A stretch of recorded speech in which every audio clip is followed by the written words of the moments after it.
if you search Forex, the first thing that comes up is this because he hashtagged this a million different ways at Tuesday. This is the guy from the formerly Empowered Trading who went off and started his own trading company. He got 6,200 views up and 275 down. This thing's it's definitely past the 250,000 mark. Just published in the last summer. So he's using RSI 7, I think.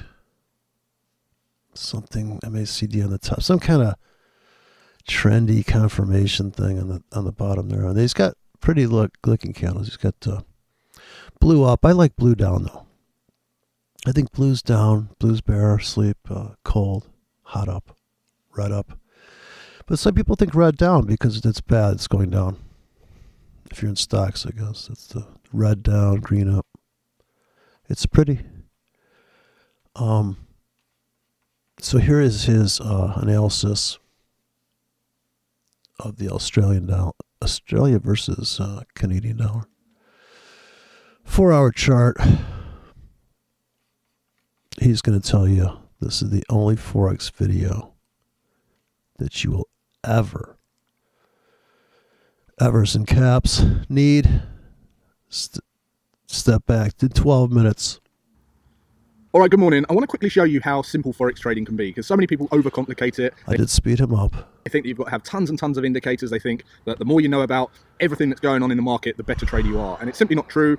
They think that professional traders are keeping something from them or they know something that they don't. Keeping something from you. Can't show you my whole hand. It's like a poker game. They're not quite sharing, and it's not true. The reason that professional traders are profitable, consistently profitable, is only partially down to the technical skills. Most of it is down to having a plan, having discipline to remain consistent, and not giving away the profits back to the market by breaking those consistent rules. That is the number one reason that people either just end up breaking even or losing money. And the reason that professional traders, are able to be consistently profitable is just because they've got the discipline to remain consistent and keep the profits. They don't give them back. I know many traders. Okay, that means you're running a trailing stop. So this is the problem. How big are we going to trade that we can afford to run a trailing stop?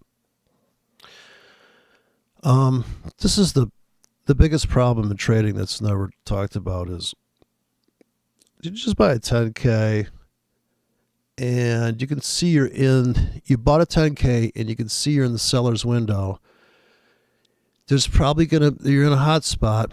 This is when you need to get in or out. This is the revolving door theory of trading. That for every long there's a short of some magnitude. I can't say all the trades are good. This is why they would say patience is good because you can build a position with a long-term view. So every time it thrusts down on the half hour or the 1 hour, you're just buying. Now, if you put in the orders too tight on limits, you may as well just keep pulling the trigger. At least you don't have to babysit that move. So the big labor-saving device is to put the orders in advance, knowing that we're probably going to go down there. I'm going to put more than enough money in the account to cover the small amount of tickets. And maybe you're making 50% on the account or something. You're not killing it. You double your money every month. Adds up at the end of the year. And if you have a bad month of, so if you keep the math simple, you only trade the euro dollar, how many trades could there possibly be? You could pluck a few pips here and there. You could even do bracketed strategies on a 4-hour chart. I mean, once you admit you don't know where the market's going and you put in a hedge, you're saying, okay, now I'm free from worrying about the trade. I think the worry is, for me, it was fear of pulling the trigger because I felt like I had to decide in that moment, I'm getting in this thing. It's going up. And you could say it's a fear of missing out, but that's a real fear because if you're not on the train when it leaves the station, right, you end up not going anywhere if you're trying to get somewhere. So even if you end up a bad place, maybe it turns out to be good, right? It's like crisis. The crisis actors have to put up with this shit. People that behind the scenes that run all the conspiracies. These crisis actors that's the gig, You want to make some good money. So yeah, this chart here, there's a lot to be said about this chart alone. He's got RSI 7 period. I see two divergences. I see a 3 period divergence at the bottom here. Nice setup. Actually, we have a divergence here and then one here, but this one is above this one slightly. If he stretched this RSI out, he'd be able to see that he could have built a trend line on this. And as this is coming down, we're getting a vacuum in RSI. Okay. And we're going to fill that, right? It's loading the spring. Whatever you want to think this is. Whether you think this is a hole that we fell in, right? Double bottom becomes top on a Wix. Whatever time frame. 4-hour chart, apparently. You've got plenty of time to load the wagon on these dojis and run tight stops. You know the trade plan. People are afraid to trade this part. They're like, I don't know. Well, it's the lowest risk thing because you can put in dense orders here. So the specific weight is the density. So if you have long-lasting buy limits way out here, as the market marches down, you have weekly buy limits here because you know that's a great place to buy. If not just for a bounce. And where's it going to bounce to? The last known low. As you come down, as this market would come down, I don't know if it's going to come down, but if we make it back to this top, right, there's a top here, and maybe there's a Fibonacci here, and maybe there's another top, and maybe there's a Fibonacci. This is definitely a structural issue here. So we know this will always be a good place to buy. We can buy there guaranteed longer, right? Because the exposure is,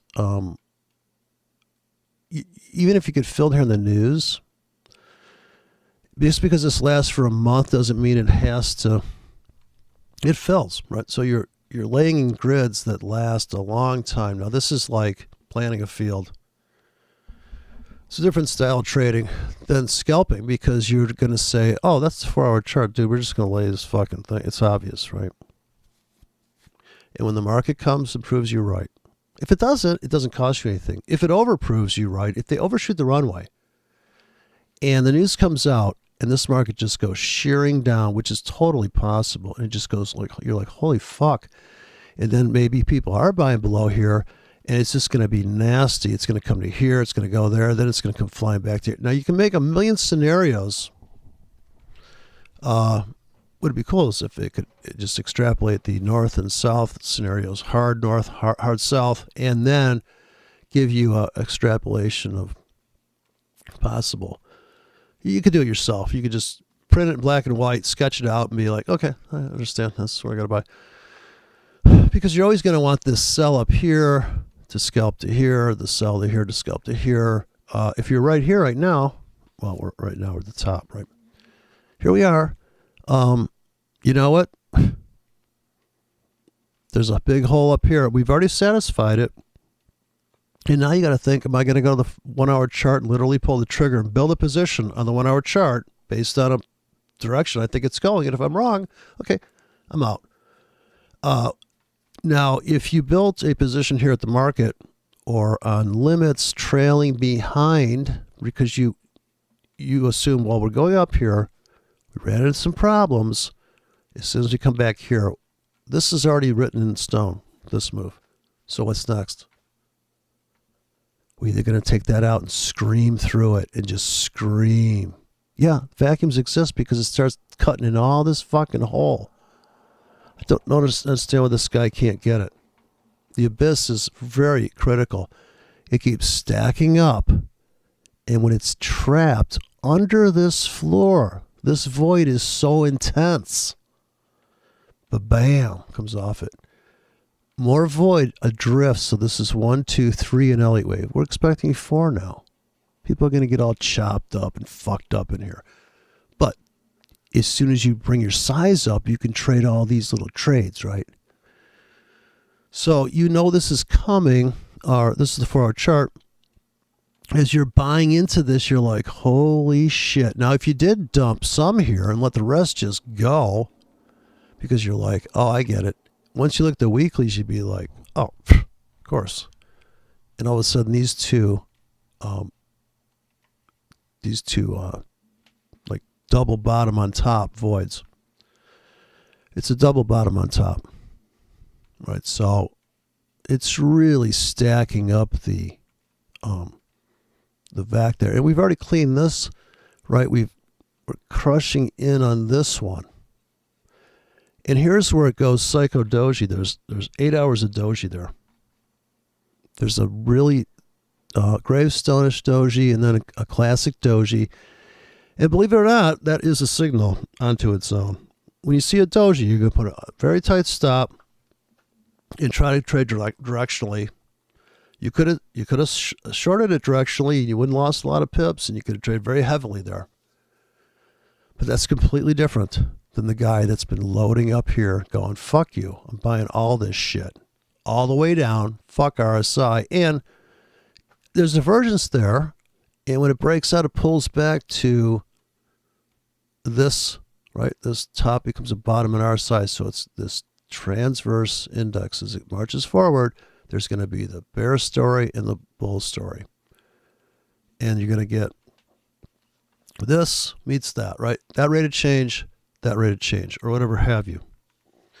And how fast you want to make money. Now here, you could have stacked this shit up, built a position right here, and just think of how much fucking money you could have made, realizing that you are below here. This is the threshold. This is what's important. Yes, this is a double top become a bottom, but the only thing that matters at the moment is this space here and this space here. So it's like, wow, what could possibly happen? And the people that are conservative, they're going to pick something like here, which is the 50% level, and just get in here.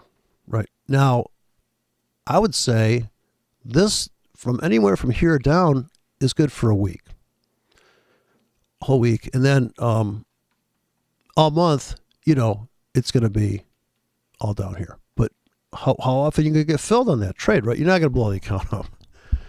It's very hard to blow up the account swing trading like that. You go 100 pip stop, 150 pip stop, $15 a ticket to make $30.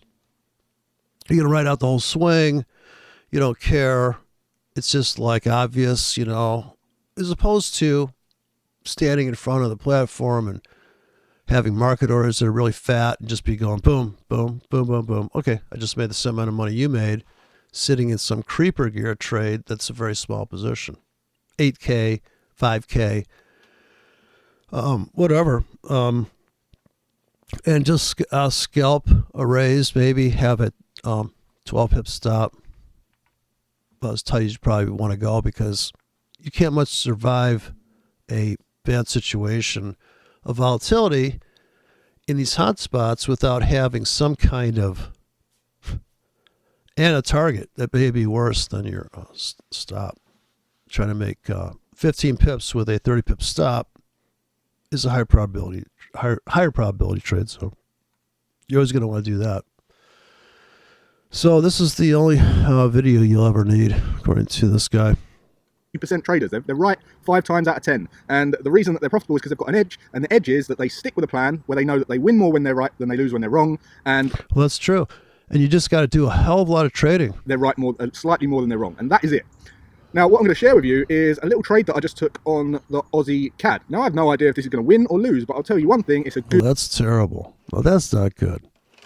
I want a guy that says, no, this is what's going on. I'm telling you. If it doesn't fill, is it a dud? Is it a bad trade if it doesn't even fill me? I mean, I didn't lose any money. Good trade because it met my rules. And this has been a case of me just sitting here waiting for it to play out. And we're now at a level where I was able to enter. So I'm going to share this with you. So as you can see, for starters, I've got no indicators on here. I've got a couple of moving averages. That was from... So it's odd that he would wait. It's finally at a level he would enter. I would think by this time he's really good at trading. And he's like, yeah, just going to put an order there. This is where I want to get in. Some testing I was doing, but there's no indicators on here, right? There's no fancy patterns and swirls and lines. It's just naked price. Well, I don't know about that. He's got that moving average. He's got 2 indicators. Section. And one thing that many traders try and do is try and profit using these double tops and double bottoms. They try and buy the bottom, sell the top. Well, that's what you got to do.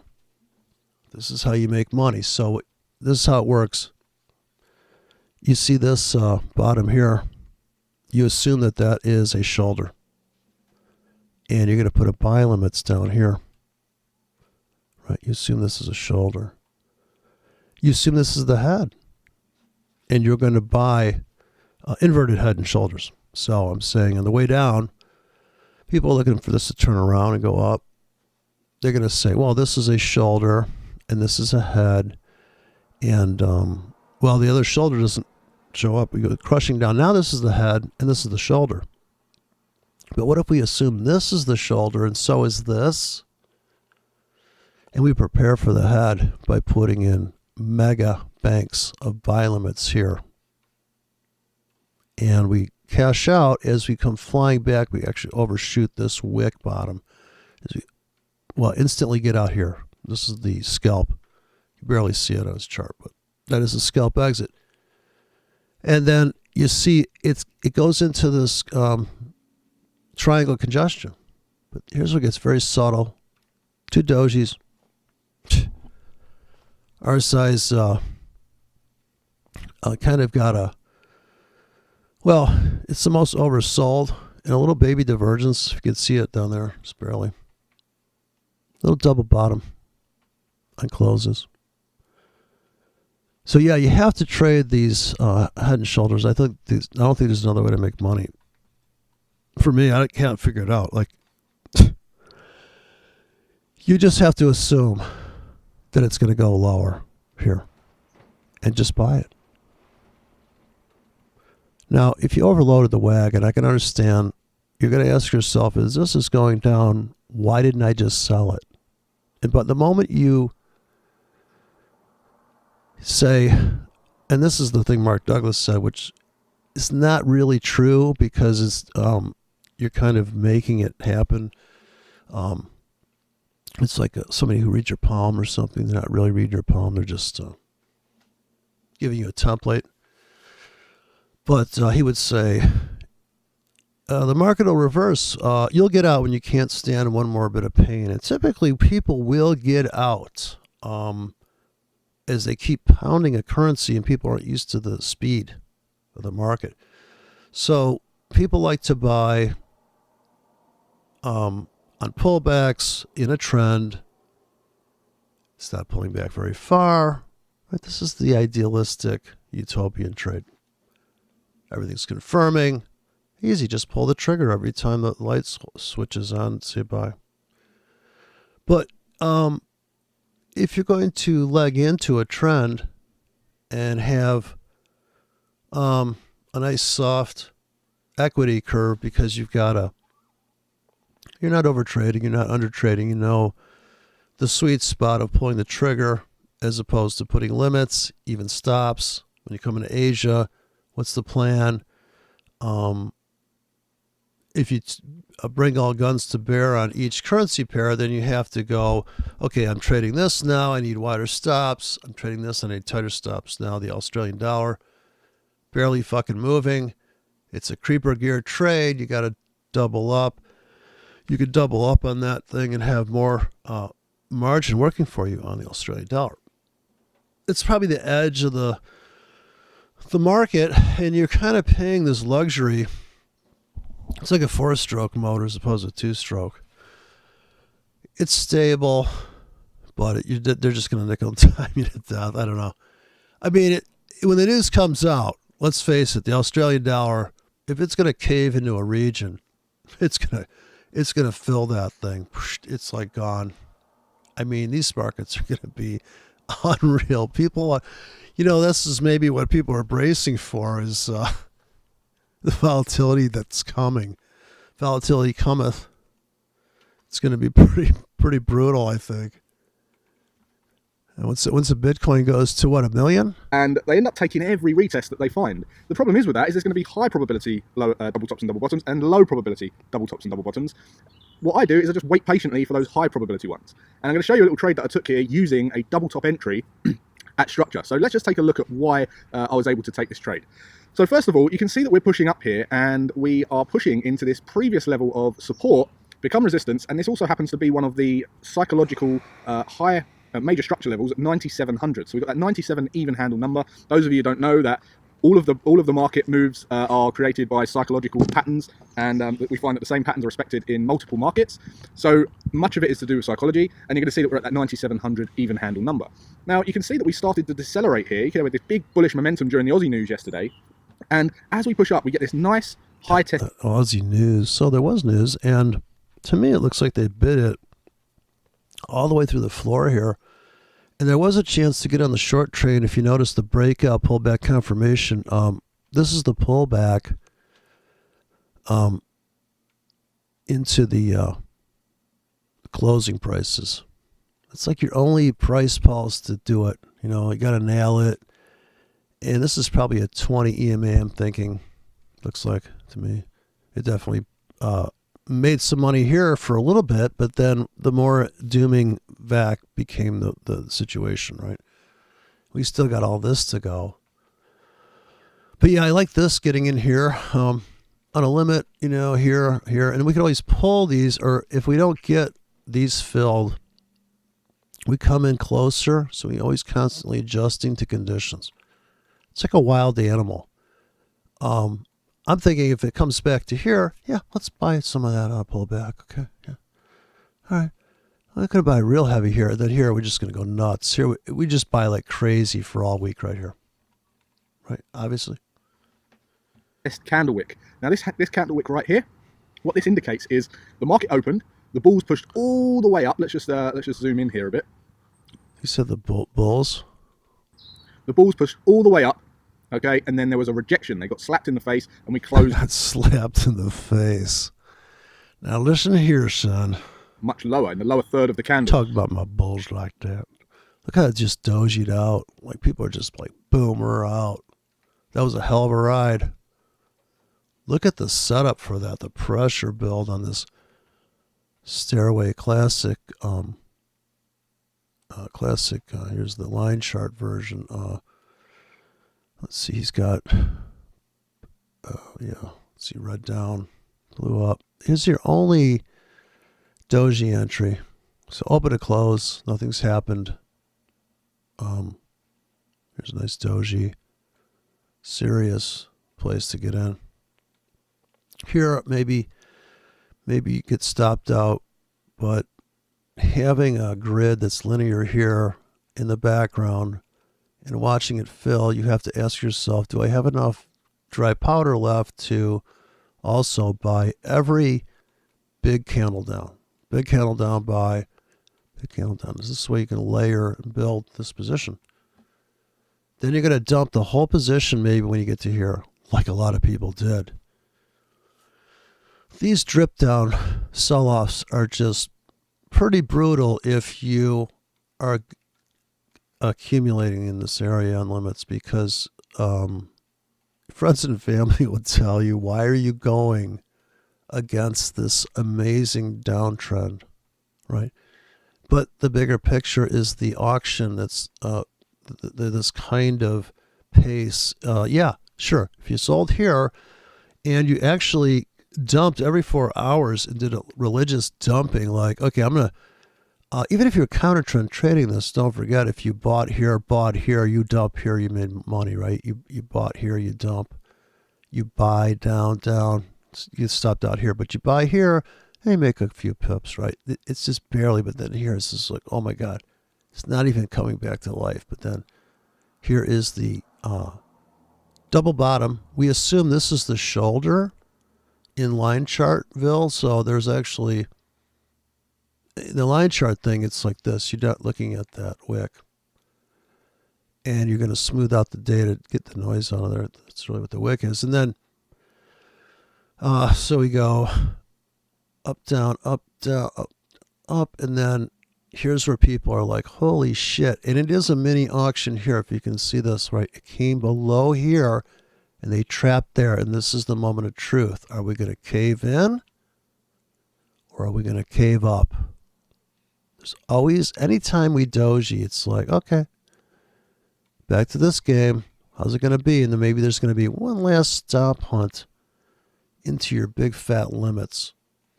So if you're running this plan, you're running the market order plan, which is more fun to trade the market and have a, a healthy stop, a 50 pip stop, a 20 pip stop at the market. You have to have your playbook set, maybe 5 market orders, 5 limits, 5 stops. And the more you can soften the blow of chaos that, speed, let's just face it, the speed of the market is so brutal that in 1 hour out of this in 4 hours out of this doji here, look at this fucking move. Holy shit. Even a non-directional bot made money on that. Now, you need a bot that can perceive a doji bot. Okay.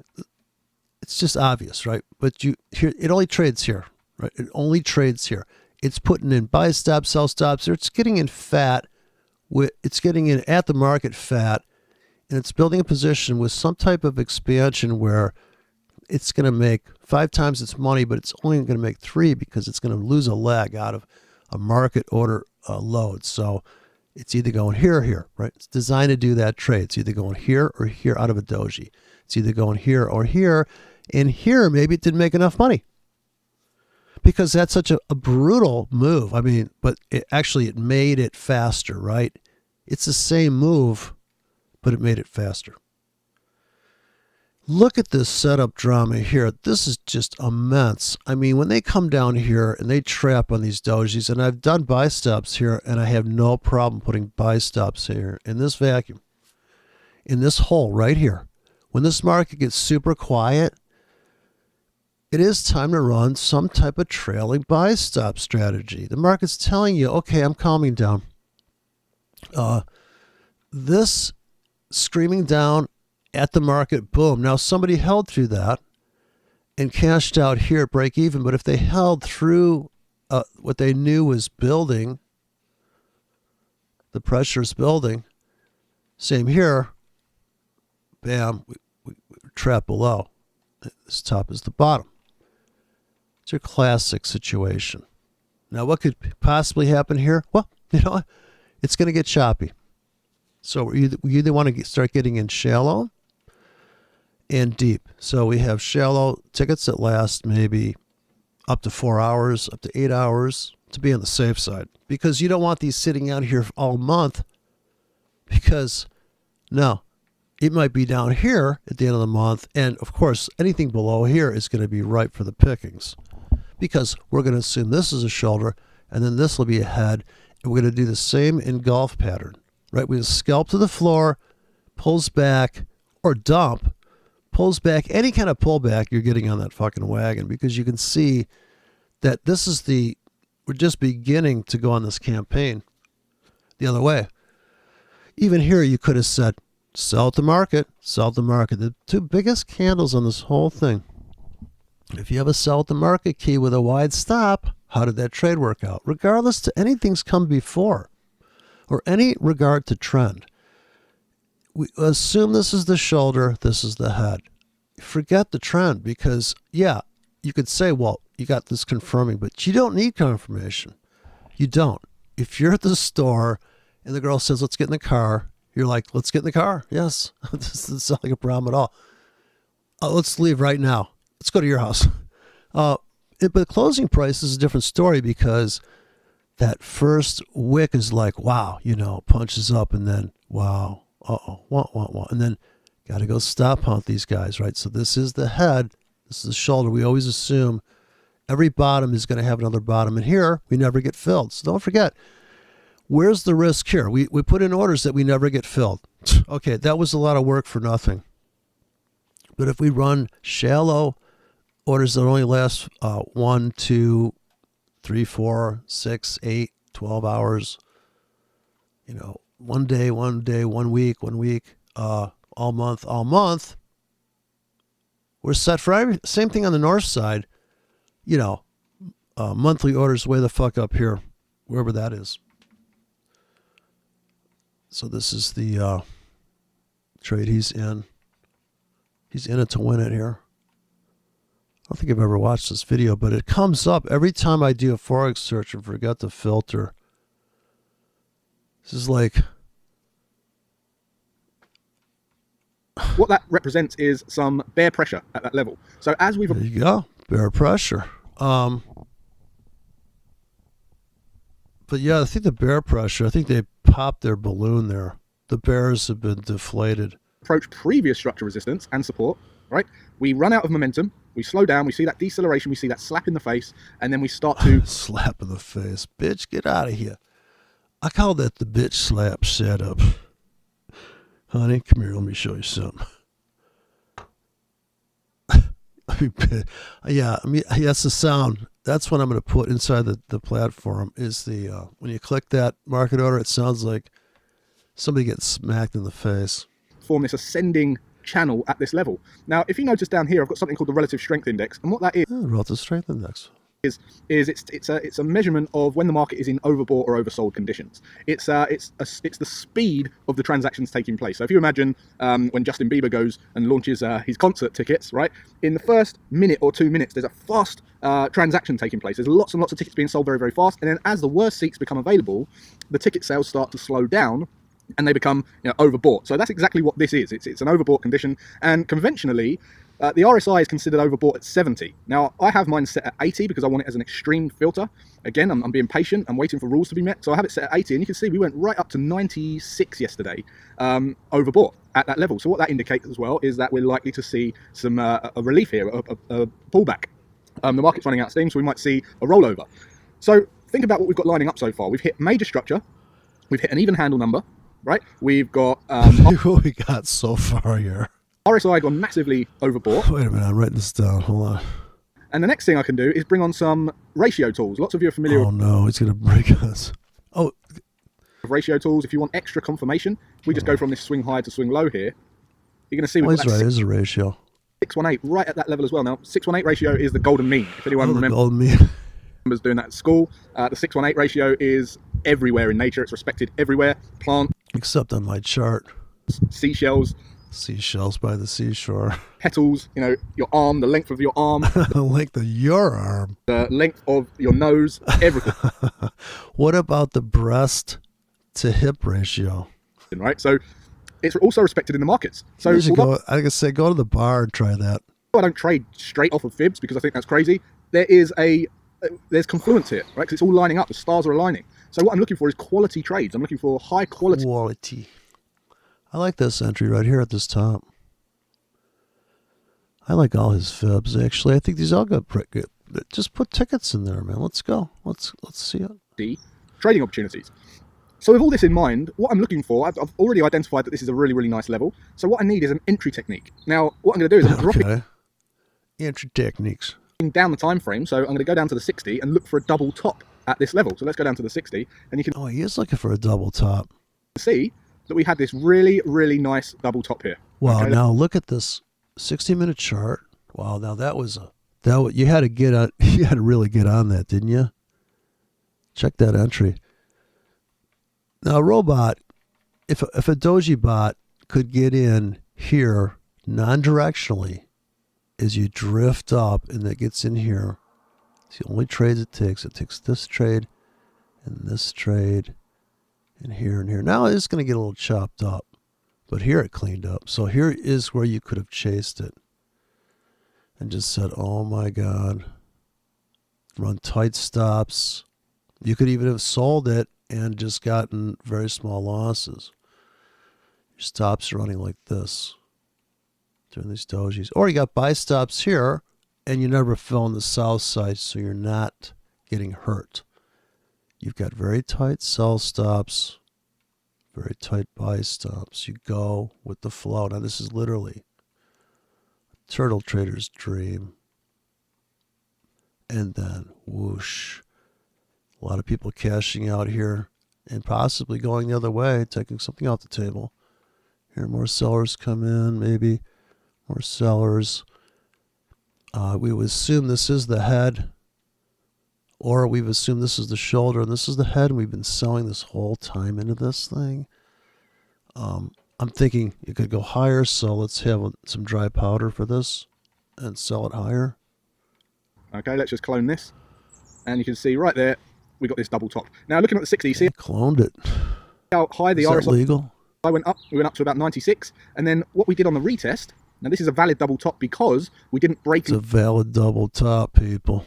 and close above the previous high, the initial test It's like high. a valid double top to me already.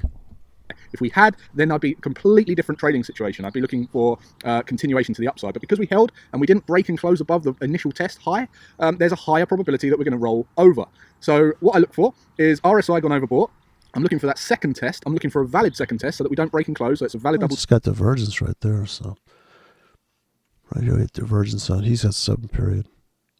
So here's divergence.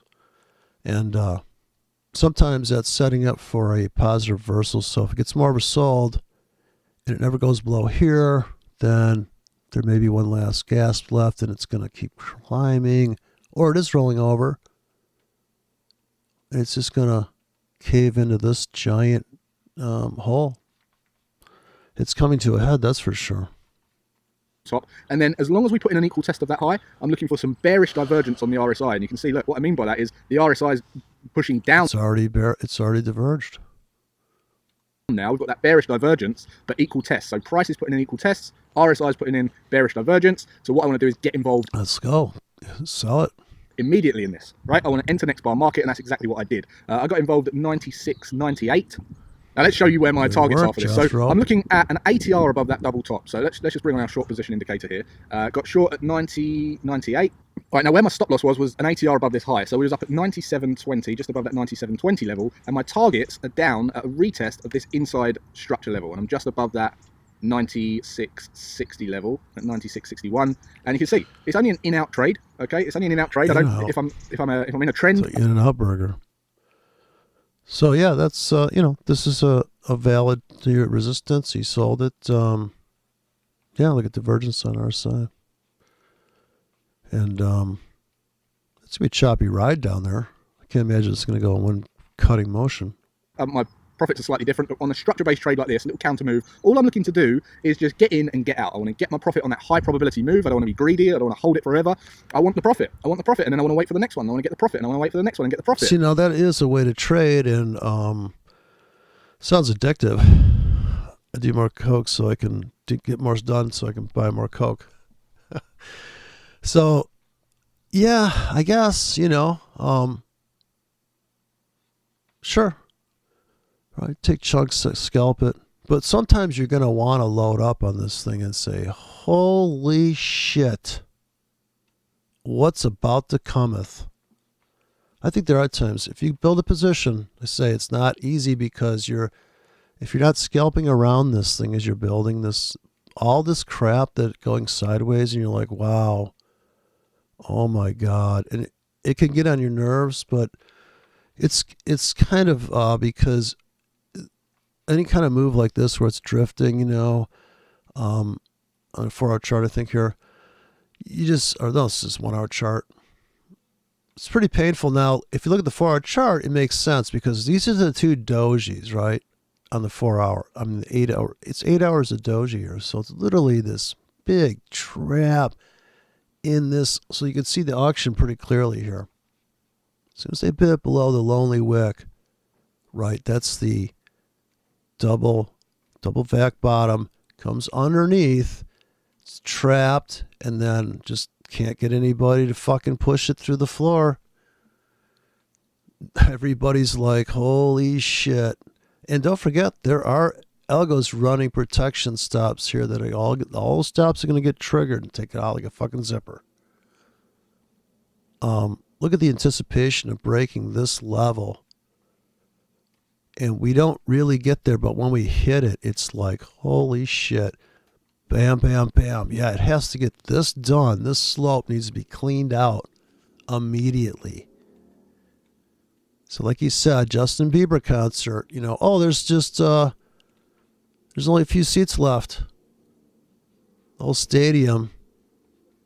Yeah, that's why it's such a sharp move, right?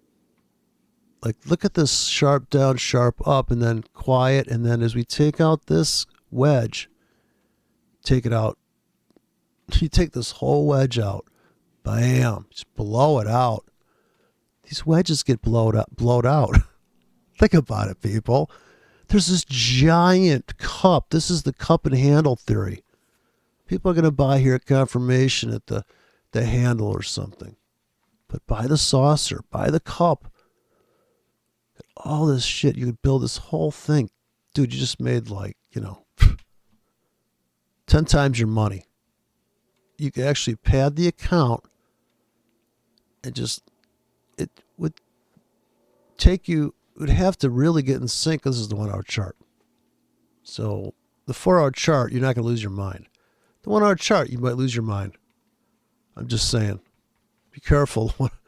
Right, that is how a professional trader is able to maintain consistent profits and not give everything back to the market. So I'll keep you updated on this. I'll do a little update to see what happens next. It may just push up, it may push down. I've got a high probability of it pushing down. I hope you can see the quality of this trade and the patience that it takes. I don't just take any other double top because they happen everywhere. If you take every one, you're going to go broke. It's all about waiting for the high quality trades, waiting for your rules to be met, having some rules to follow, and then... Well, if you take every one on the 1 hour chart, unless you get the sizing right on this stuff, even this double top kind of made money for a while. Right. If you sold, you imagine this is the head, this is the shoulder, you would tell people, dude, I'm fucking killing it out here. But the problem is, when it stalls out here, right at this non-hot spot, I guess you'd call it.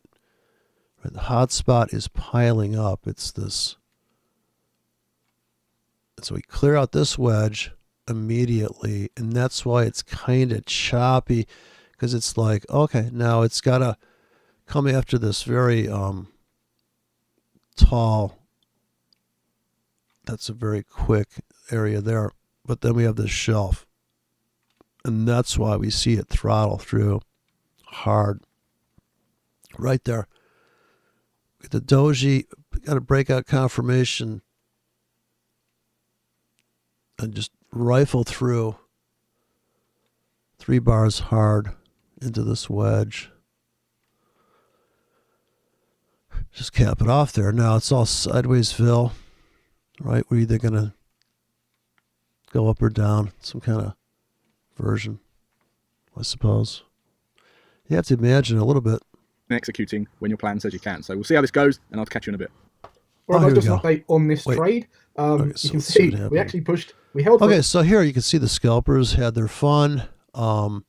We did get a pullback, so that was the attempt RSI, kind of a 2-period reversal there a little bit. So it went one little bit higher. Now here he could have run more sell limits. In my unhumble opinion, he could have put more sell limits up there. He could have sold more. Every time it pushed higher, he could have said, I sell, I sell, I sell, I sell. And look at this bonus sell. So see how I wish I could zoom in. But when this hole got filled, the little baby, this is the failed auction to go higher. As soon as we close up there, then turn on a dime, clean house, here comes the big buyers. They've been waiting, and they do get this, at least their scalp in. Never keeps going, though. And now they're just, it's just brutal. This is so much volatility. I mean, you got to ask yourself, how big are you trading this shit? All the way down. We came with about 4 pips from my target. Oh, see, now that's stupid.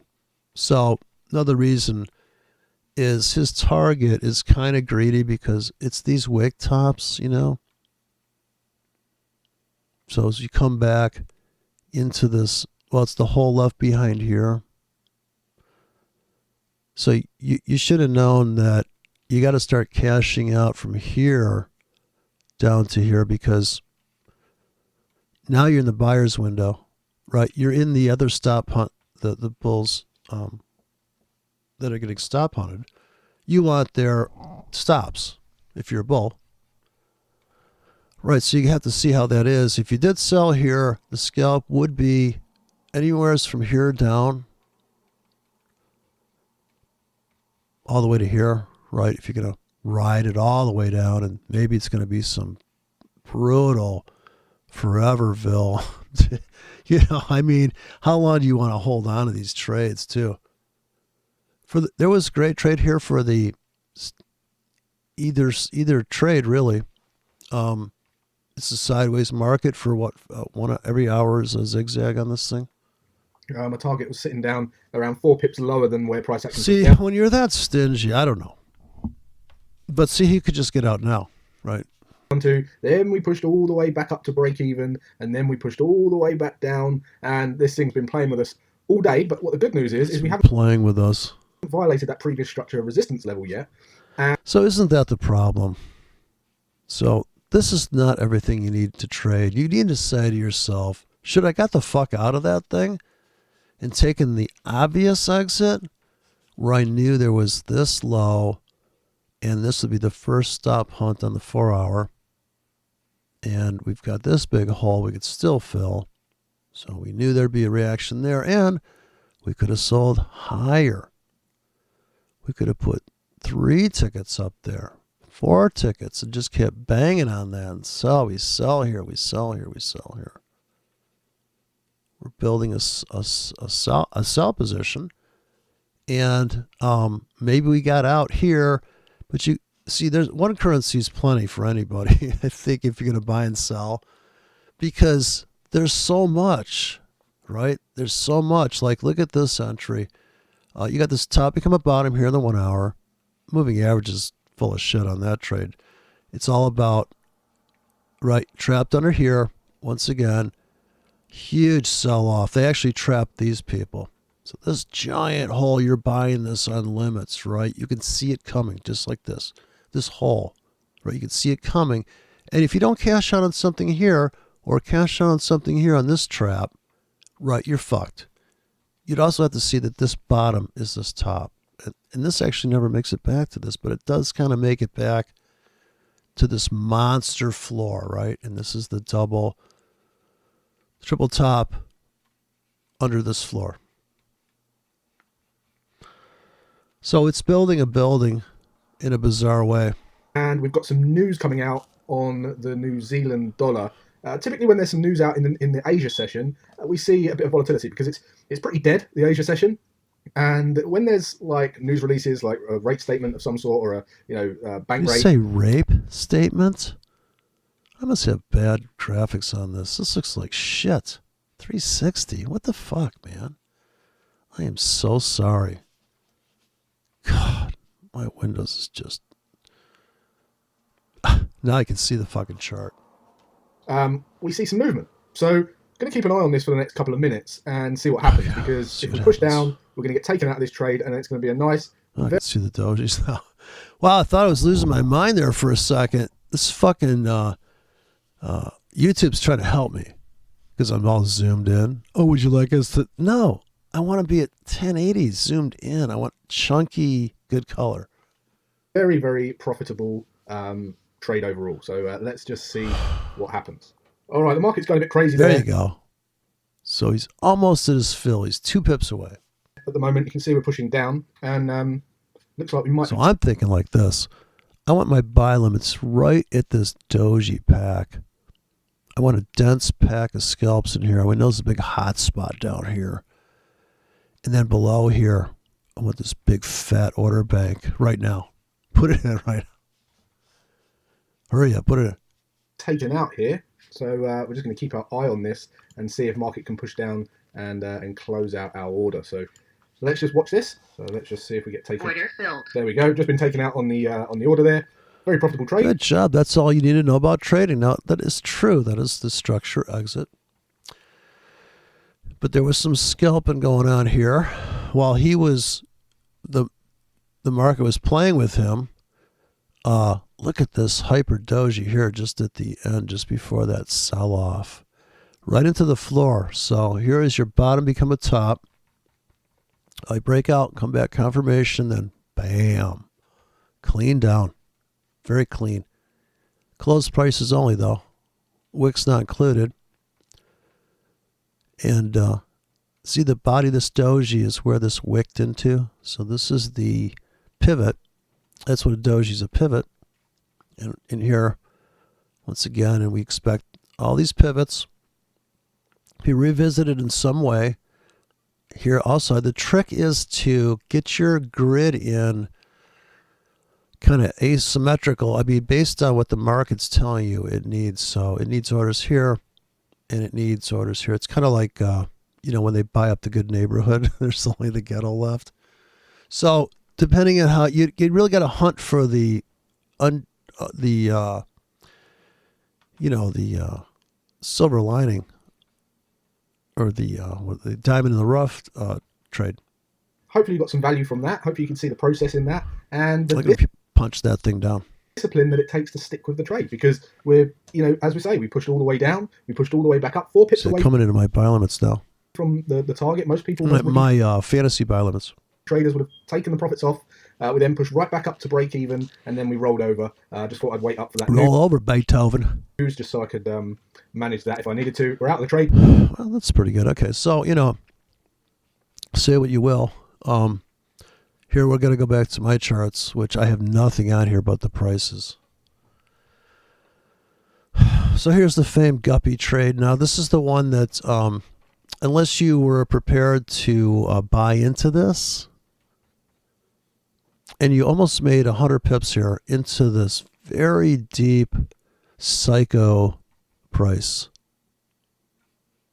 you had to be willing to buy that deep discount. Look at the daily. So look at the victim here. Are you a victim?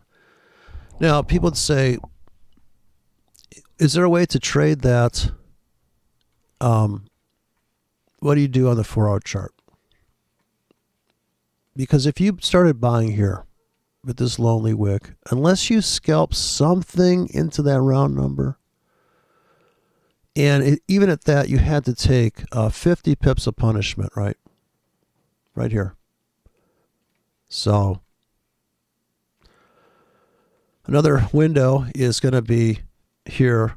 We know that this is a ripe for the pickings, and we can almost see people scalped right to this thing. So they bought that whole that giant hole, and the time rules say it's range rules meets time rules, price and time, that this low here at the beginning of the month is a serious big deal.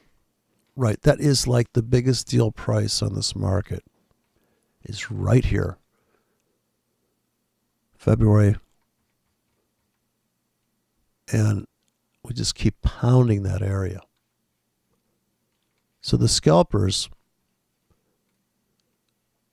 they're probably out. I would say here is the shoulder, so to speak, of the market. So kind of popped above that. The scalpers are out. Now it's coming with buy limits again. Try to build a position like that. There's a daily view. It's a little easier to think about the daily, I think. So here we are, we're trapped in this hole. And the pressure is building up on the top side here. Classic trailing stop is stop hunt there. The only stop hunt in this whole thing. So it's time to kind of make it back to here, I think, which we did that in that one day, but now we've fallen through this floor. So once we got below here, so it's very easy to see the holes here. The 4-hour chart's a lot of work mentally if you're looking at the zigzags. So the daily chart, in my opinion, if you have a 200 pip stop, you put about 400 pips on the screen maybe.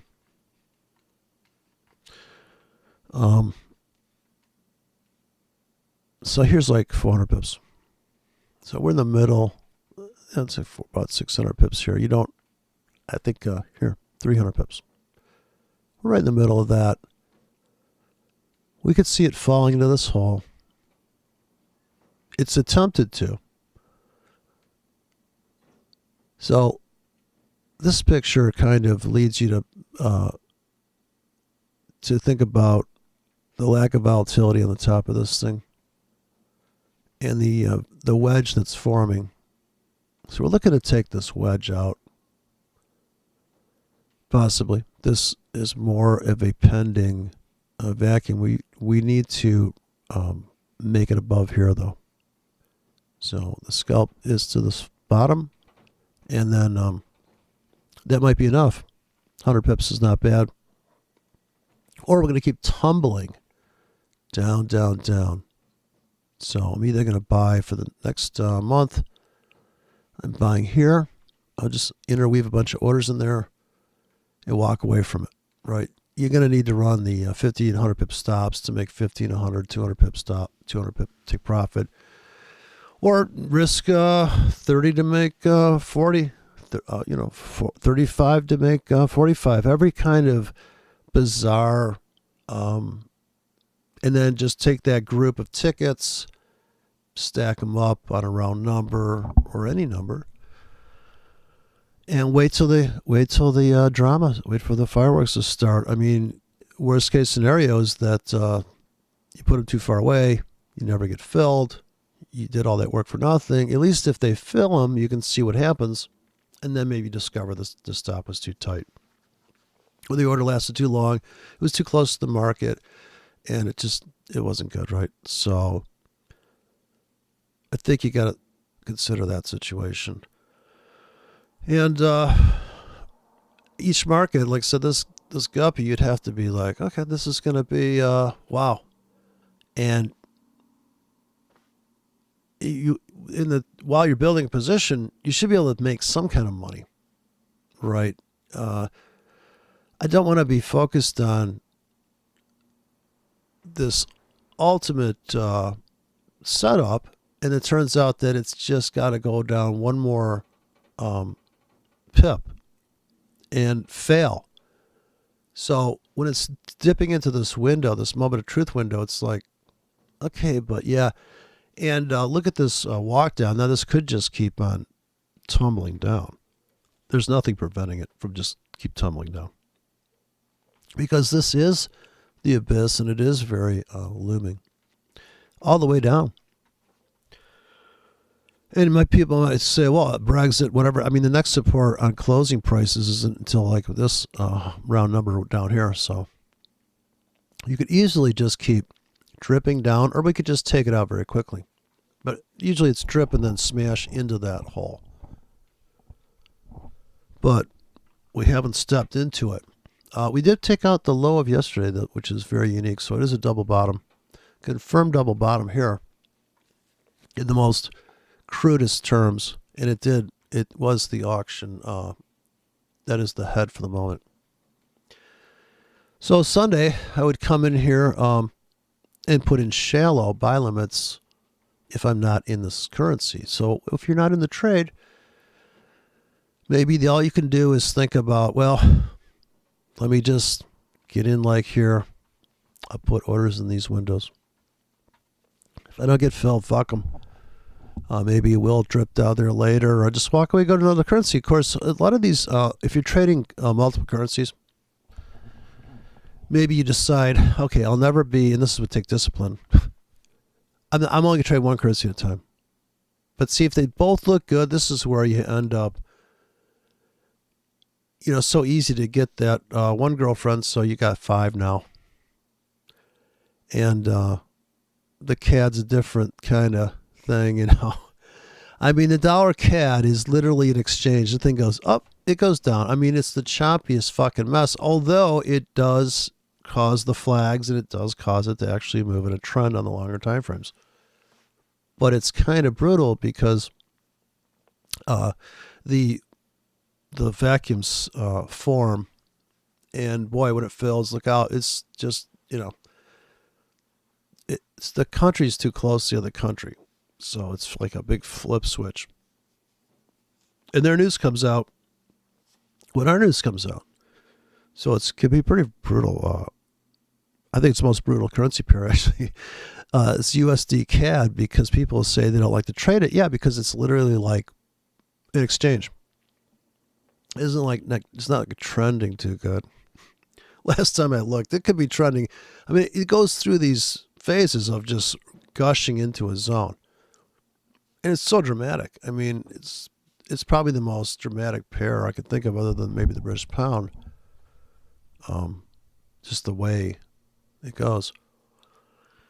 So yeah, I mean, this would be a whole different mindset, swing trading, as compared to scalping, and you have to spread the orders based on what could happen, and the possibilities look different on the daily chart than they do on the 4-hour chart, because you're going to think about how much money you can make in 4 hours.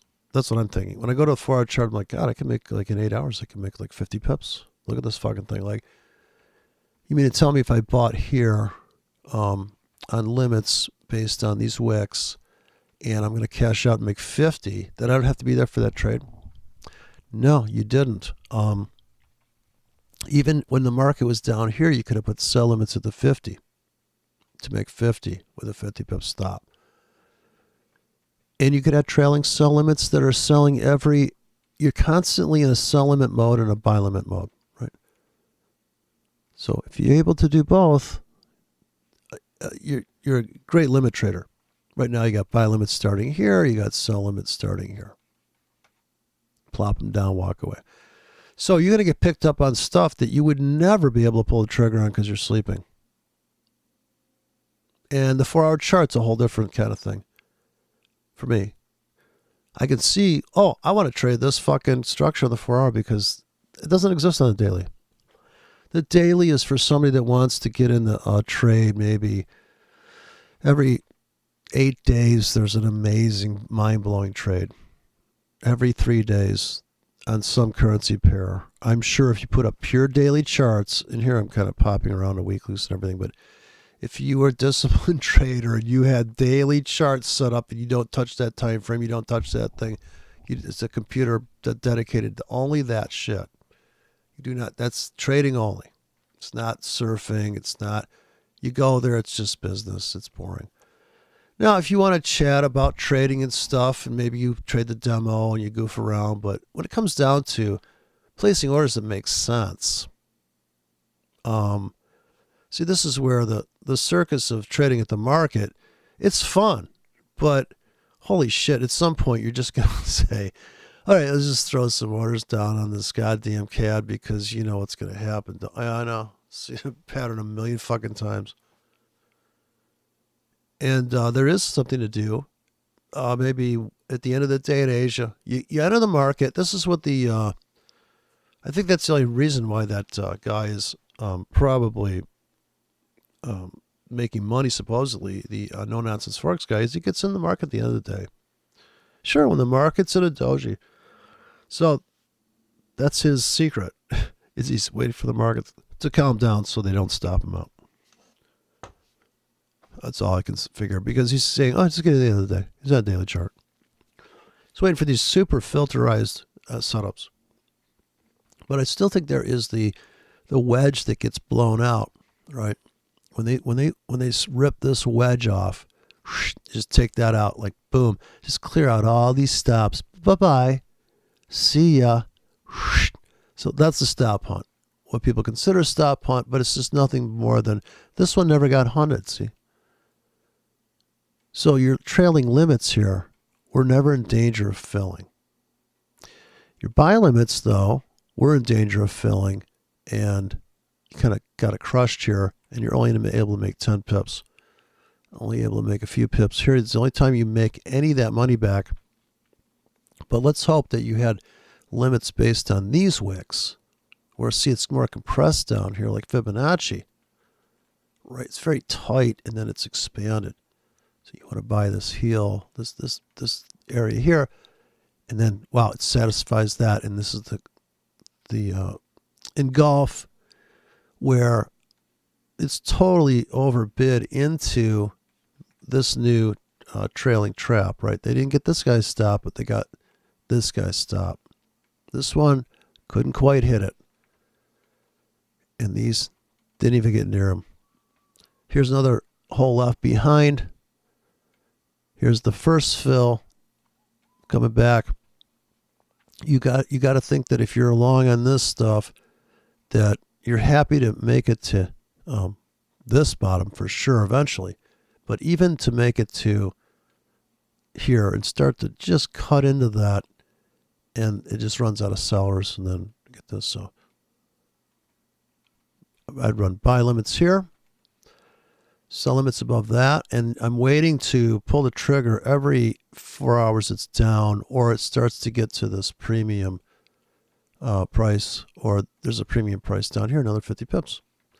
So just trying to plan ahead for next week. Just silly setups, nothing fancy. Just buy pullbacks, sell rallies. Same thing here. I'm going to buy here on limits. Obviously there and there, there, there. So want to get more risky. I'm going to put in more tickets here. Buy. Let's see more of the Australian dollar. So vicious retracement here. Everybody cashed out in this window. As you had to be willing to buy this plunge on the daily. One day down hard. Then the next day, a final stop hunt and a doji. So this is a huge swing trade.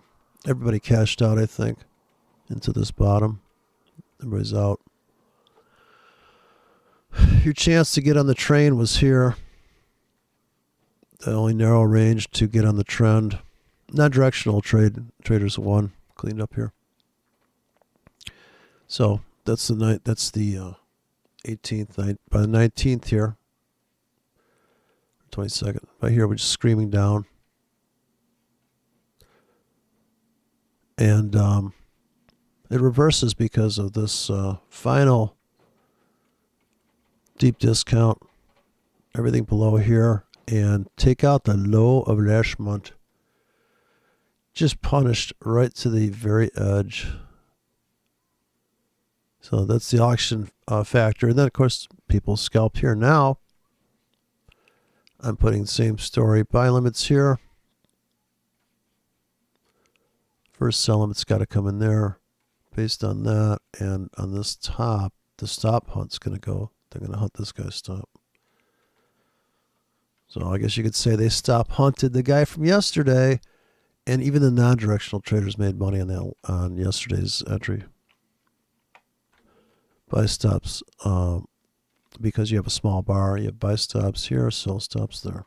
So that's one tactic, one strategy. Multiple strategy trading. You can't just trade on limits alone or market orders alone. Even though this was a great buy at the market, at the end of the day, this giant sell under here is like, wow. And this is the scalp. The first time we fill that hole beneath this, there's just so much pressure there. So here's where the new sellers are at. And we have new buyers here. I'm sure people would love to have these prices if they can get it.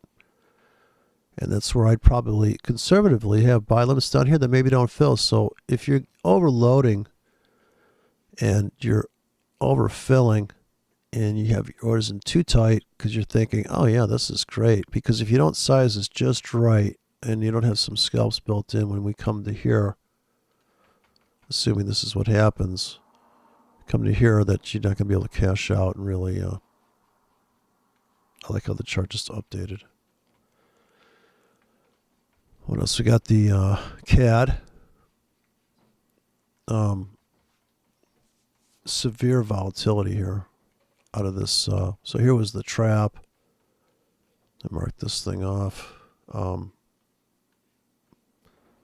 Just looking at here, I'm going to put up my 50 pip grid. So the problem with the indicator thing for me is that I could just put a trend line on and see it very easily. It's like Windows. There's like 8 ways to do something. Let me use this 10 pip grid. So I like to think about 10 and 100. Okay, so here is the CAD on the 4-hour chart. 10 pip grid. There you go. Wow, what a story. So here is the kind of the deep, here's the line of scrimmage, the 100-yard line. Vicious moves here. Look at them come after this price at the 100. Pretty retarded, huh? They stop hunted me out on that. I had to stop right there. Damn fuckers stopped me out here too.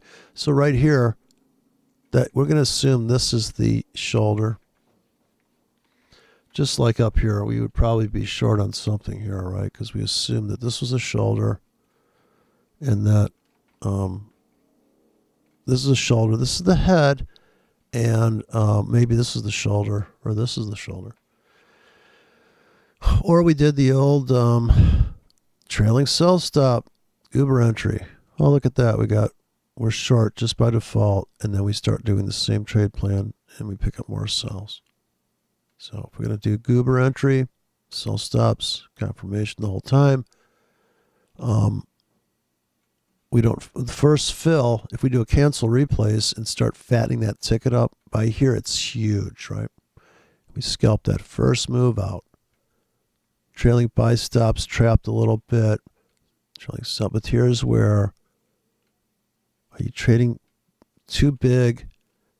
You have too much, how tight are your stops? How big is that ticket? It's a 4-hour chart. Do you have buy limits to start here? Coming into next week, can you afford that trade, that one? How about sell limits here now? Do you even want to trade the dollar CAD? Oh, on the daily. So on the daily chart, you may have to go to the daily and say, oh, I just can't fucking take it. Look at the daily chart. Are you kidding me? Now imagine there was no such thing as a moving average. This dollar CAD is literally just like, talk about your moving average is just getting butchered, right? Think about that 100 pip range for a little bit. And so I like this pressure building up here, though. All of a sudden, a new high. Bam! Just clean house and just take off that top. See, now if your sellers are in this cleft, in this undercut, okay, that's where you have to have your tickets. Here, buy limit, buy limit. Do you really care if that, watching that trade, you made 50 pips? You made 50 pips. You got dollar CAD, you're going to need a 10, 20, 30, 40, 50 pips, 100 pips stop, right? You're going to buy here because it's the first bottom. We assume this is support. We're just going to keep buying here. Buy, buy, buy. Look at all these buys. Forget about moving averages. Forget about anything. Just look at the revisitation of that. Sure, I can say, well, I've got this trend line I can draw and close, and we're drifting up, and I see that, yeah, we broke this, so we pulled back to this, we broke this, right, we broke this, we are breaking out, and we're about to clean this wedge out. We take this wedge out, take it out hard and fast. Seen this a million fucking times, people. Get a wedge, take it out. Look at this fucking thing. Jesus. Look at this void left behind us. That's immense. As it's cutting into this, it's leaving this behind. And holy shit. 150 pips back off that 300 pip move. Almost 400 pips clean from here.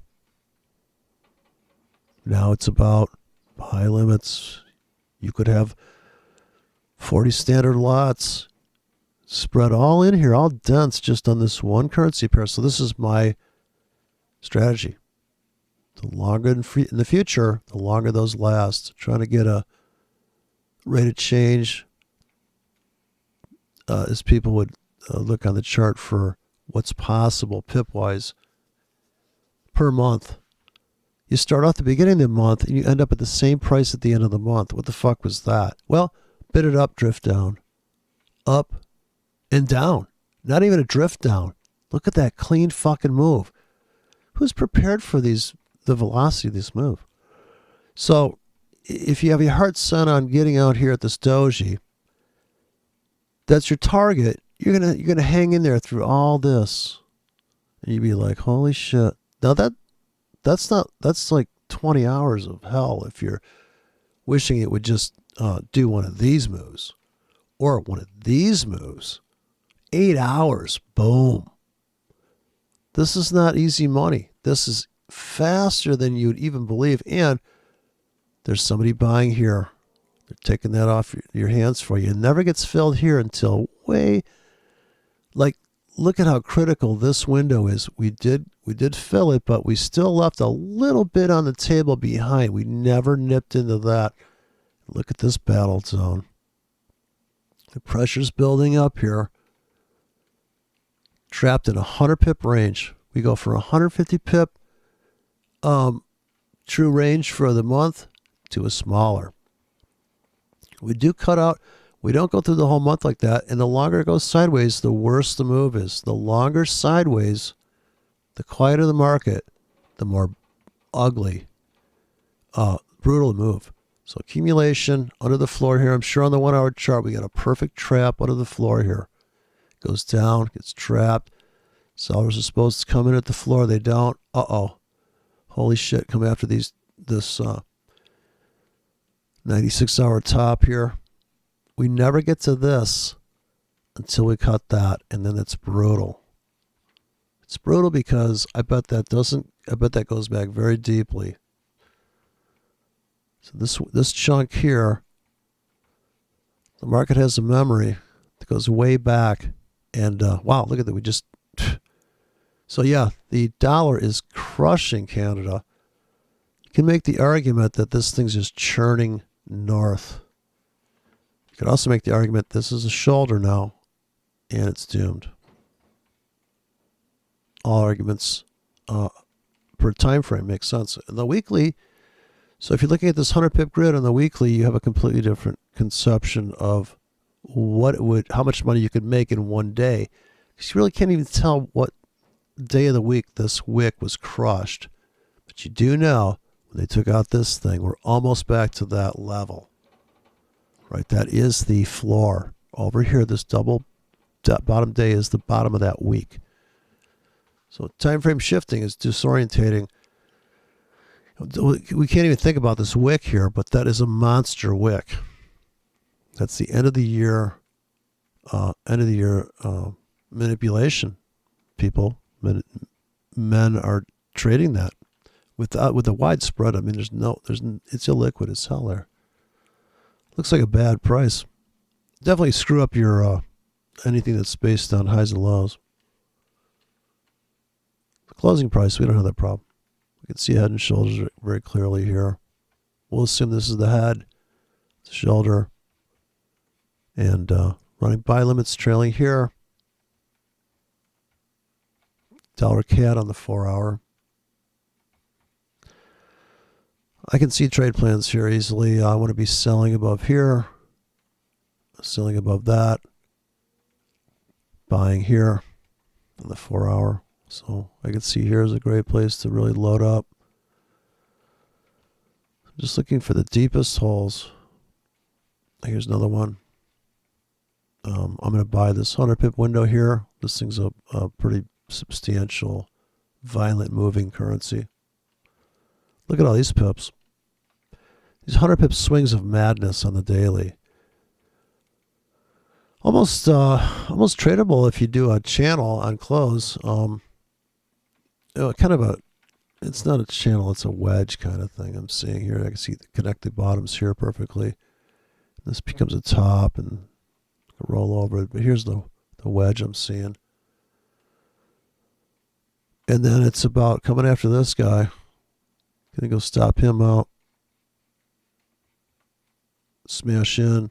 Come back. So it looks like we've equalized. Kind of fulfilled both things now. Maybe come here with limits. Okay, how's oil doing? Big sells in here. I bought this thing as a plunge. I put my buy limits in. Didn't get to scalp it out, but I'm holding for the long run on this trade. So I put my buy limits down in here. Should have put them in deeper in here. This box, I had them marked off. I just didn't put the orders in.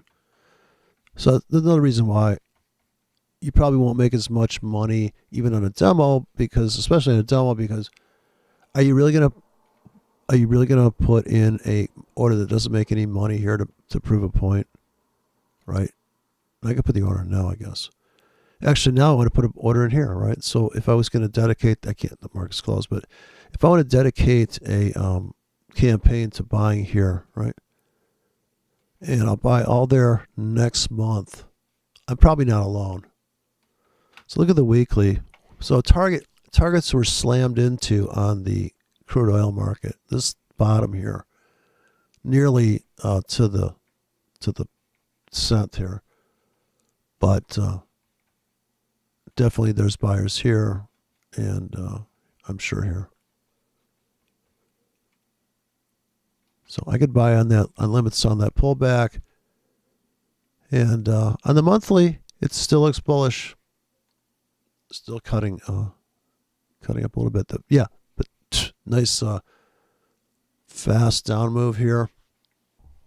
Ricochet right off this top, this last known top, and kind of trapping these guys that are selling that new Lonely Wick. So the scalpers are probably out for the day on that one. They've taken their money and ran. Looks like just barely here. Just all they made was that. They definitely got their exit though. So in the 1 hour, it looks so insane. Here's your bottom become a top on the 1 hour at the 100-yard line. Here's a classic setup. Could have run a very tight stop there. You could even have trailing sell stops here. Sell every rally. Assume that this is the trend here, because you can draw your first trend line.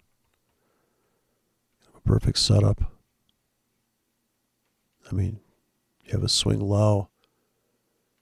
And just like this one, you drew a trend line here. Now this one failed. I don't understand why people don't draw trend lines. It's obvious point of support, right? I mean, you can take it anywhere along here and say, yeah, it's not holding. Just cut through it. So the decision you make, this is in an uptrend here, and had you moved the trend line to here and bought here, you made a few pips, you can say. Okay, because you chose the trend. As opposed to moving average. See, the moving average is choosing the trend for you. Where here you're saying, oh, I see this downtrend. I'm going to sell this pullback, or I'm just going to do counter trend trading. This is my rate of change. I'm willing to make these trades here. You can see this is the first trend line to draw. And see, I'm right. It swings, failure swing, boom, down. It's just that movement is so small in comparison to the 4 hour kind of trades.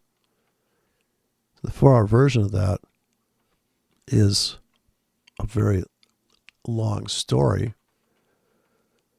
and it's very subtle. I mean, compare the 1 hour is very, so here's your first trend line you can draw, and you break it there. So you're supposed to sell there, and that's a good trade. Here's another trend line, breaks, sell there. Your first downtrend line you can draw. Now it doesn't come back to it. You kind of have to draw another one here, but it starts to accelerate pretty viciously. It's like more like the trend line to break. You didn't get a chance to sell into that. But that's how I draw them. I just connect the valleys and the mountains. That's a very simple rule. How to draw a trend line. Just drawing closing prices. Here's your uptrend line. Here's your break. Becomes resistance. Right? Support becomes resistance on a trend line. That's what I learned from RSI. It's how to draw a trend line. Here's a trend line here. Looking for this to break. This is a trend line to break. Break it. Clean. Here's another auction. Trapped into the floor. And quite a tidy range trade right back to here. And a big vicious move because of the wedge Another wedge causing a ripping effect. Another wedge caused that fast rip. But this vac was too much. We were way up here trapped in unfair value on the top side. This is supposed to become support, and it doesn't. It just shears it off and goes and engulfs, and now it comes after this guy. Total auctioned off, bid up just beyond the point. Triple top up here, everything. Big hole left behind. Even the moving average guy with the right, maybe an 8, 13, 21 moving average. Some Fibonacci moving average. He's going, oh yeah, dude. Got in right here. I mean, even the cloud, if I put the cloud on here. See if I still have my cloud system. The cloud turns blue. Okay, we sell rallies in the blue. We buy pullbacks in the green. Yeah. Here you sell rallies in the blue, you get killed. Right? You get killed here. So we see the trend line, and then your big burst. Huge burst. Here's your trend trade. That's it. You're done. Here's your trend trade. Sell rallies in the blue. The smaller they are, the tighter your stops you're running, and the more expansive. You're going to run tighter stops with better ratios. Maybe you're still trying to make that 100, 200 pips. So that number stays the same. So that's it's very hard to go from currency to currency with a gun, because sometimes you're shooting these elephants and sometimes you're shooting mice. Here's pound CAD, which screamed up into this hole up here. This is quite dramatic. As we went above this, once we punched above that, wow, it's quick and dirty. 1 hour, screamed up, down, bam. Then it was hunting this down, and I get no fills down here. So here's an instance where I put orders in, and I did not get filled. Yet. So is that to me, it's kind of losing trade. It's a trade plan that I really should have put a sell limit right here, and maybe, it was just too stingy. I wanted to get the trap, the fake breakout. Turned out that got to put one up here too. And I should have put a buy limit here and one here. I would have got filled in this one. But hey, am I on some other thing? And this is where, if you're getting bored, I guess you are going to trade more than one currency because you need to go do something. I don't think you should stay in the same. Well, you could. I mean, if it's not broke, don't fix it kind of thing. But I guess I'd like to experiment. Now here, this it's a currency I'd never trade, but I think I got filled on these tickets. So I got filled here. I think just limit orders that I put down here. Yeah, I just put them down there. Unless I pulled the trigger when I saw it trapped down here. So everything's getting trapped here at the end of this this month here, coming into the half of the year. There's a lot of room here on the top for this guy to go up here. And now we have the impending wedge below for a possible sweep the leg. So we got to get that crush here, like we got the crush here on the weekly chart. As we hit this perfect trend line, breaks. Then we go smashing through this, which we're all the way back to that now, but at the time, taking out this, taking out that, taking out the floor. And a lot of people probably scalped that, and they definitely scalped it here, and then they come back for the pullback. And now we're supposed to get a trend going because we need to go after. So once we've filled this hole, we kind of got to go after this top and this top. We don't hit this top till way out here.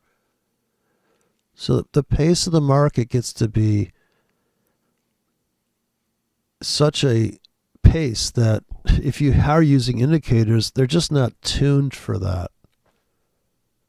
The chance of and if your indicator is tuned for that, it's only going to cherry pick that one trade. It's not going to take advantage of the full auction. The fact that it's drifting up is kind of a trend trade, although it's just getting to the floor.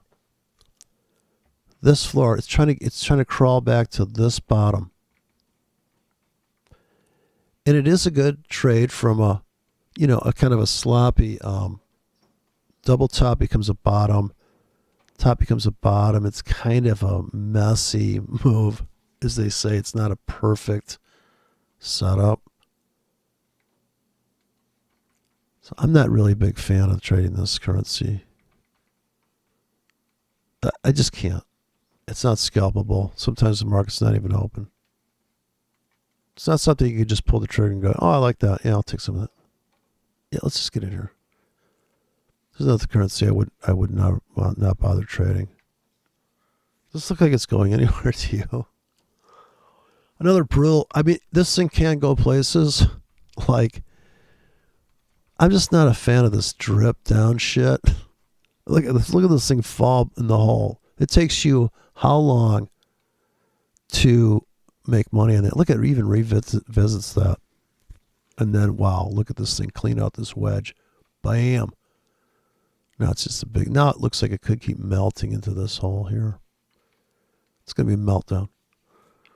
I don't know. It's really hard to get the sizing right on that. I mean, to go from this to that, in the weekly, it looks like it's just going to curl over and keep tanking. But if you're going to try to make it a bounce trade, here's the daily, right? Does this look like on the daily, it looks like a range trader's dream to me. Look at this bullshit. 200 pips. Bing, bing, bang, boom, boom, bang, boom, boom. They just keep hunting people's stops. It's crazy. I mean, what the fuck, right? Comes up here, traps this guy, traps this guy, traps this guy. Now this mini traps. People are like, what the fuck? Something's got to give there. All right, it's either going up or down. I predict it's either going up or down. I'm right every day, 100% of the time. Here's the old CAD yen. This is Labatt's meets Sapporo. We've trapped on the top side. We trapped on the bottom side. I'm a buyer down here. I'm long on all these limits I put in down here on this 50 pip window. I'm going to hold on to that trade. I think it looks like it's going to flip to here now, to the 50-yard line. Go after this top. Still could come back here. Now, if I go flat, I can put in orders here. Buy more. If it dips lower, and this will probably even be the better trade. So there's nothing wrong with getting out, taking a profit. That's what the Jason Greystone guy says. Take something off the table. I don't have to ride these things to some ultimate glorious target. It's not worth it sometimes. Look at Boeing's holding its own here. Pulled back to the monthly top. People bought. That was the news where the planes were blowing up here. They're blowing up on the takeoff or something. Look at the euro versus the Czech something. Look at this thing just go into this giant cavern. Talk about pressure building up and then whoosh. Now it's consolidating, just torching everybody that wants to see a big move. Sit on the sidelines. Nothing you can do about it. Looks like Bitcoin's going for the gusto here. Making a run. Got that kickback stop hunt. It's going north. Let's see, we got the NASDAQ was pounding through the ceiling. Pulled back off the tops. That was a fast move. NASDAQ went berserk. Fast up. Now I got it on here. S&P, here's NASDAQ. So NASDAQ came back in this hole here. This is the entry on this heel. And now it looks like we're going to keep steaming north.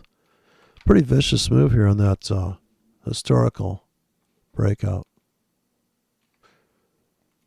Screaming north. I think it's got a little bit left in it. definitely start selling up in here for the scalps. I'm going to assume this is the shoulder, or this, I assume we're going to go up. I'd be very conservative and put sells way up there because this thing looks pissed off. Like on the daily, it looks like they're just going to come after you. This is where the perspective comes in. You might want to think about selling like that. Because look out. This thing's pissed off. Too much Cortez. You know, people like Cortez make this market just go nuts. It's that evil capitalism. S&P's about to follow. Definitely the pecking order. NASDAQ first. Here comes just about to blow out that top. Hang Seng's pulling back. I'd buy this on pullbacks. This looks like the but the Nikkei is just unstoppable. We'll see how it performs in this window. Probably the last one to go up. Actually, the Germans look like they're like the last ones to. We got to blow out this.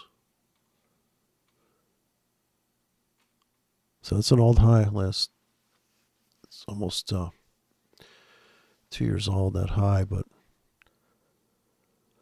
you know, it's like, wow. I guess it's just Amazon record sales. Yeah, people just buying shit. Chinese are making shit cheap. A lot of commerce. Heavy cash flow, I suppose. Dollar's just killing it. But I would be selling the dollar here. To me, it looks like we've had it. We're trapped in the scalpers have had their fun on the dollar. They pulled it back off that top. It's going to be pretty brutal on the dollar to get up in here. This is going to be crazy. Crazy selling pressure. So the monthly. It does look doable.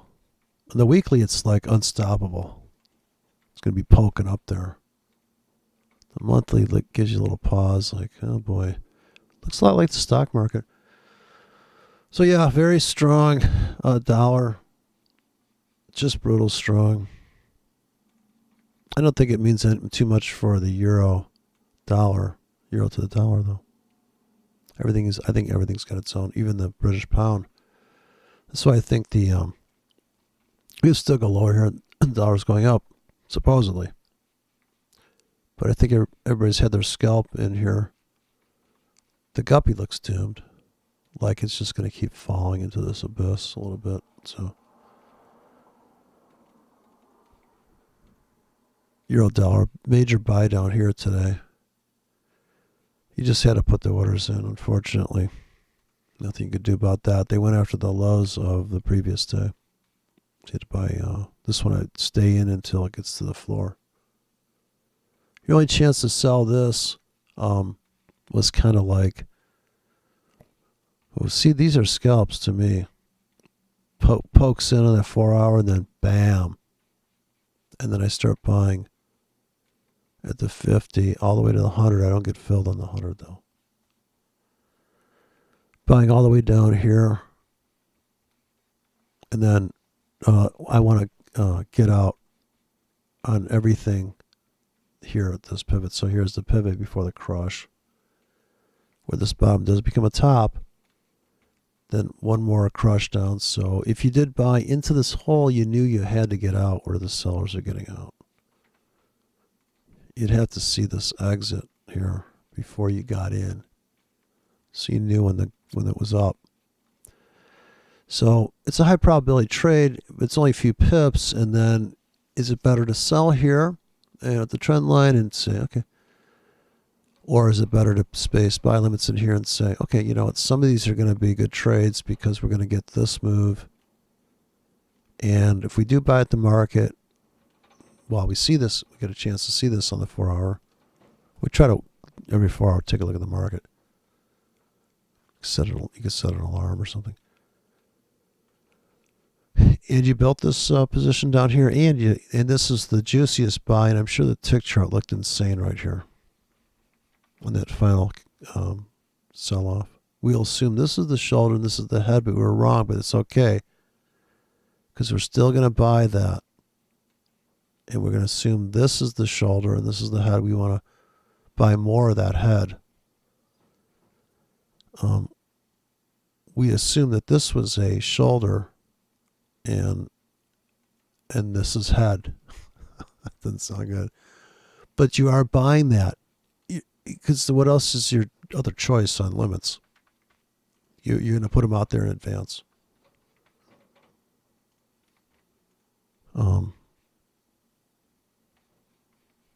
So on the daily, same story as the British pound.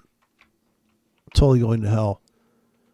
But, like, what's the limit here? Now, we just took out this monthly, and this is another reason why there's a huge reaction there.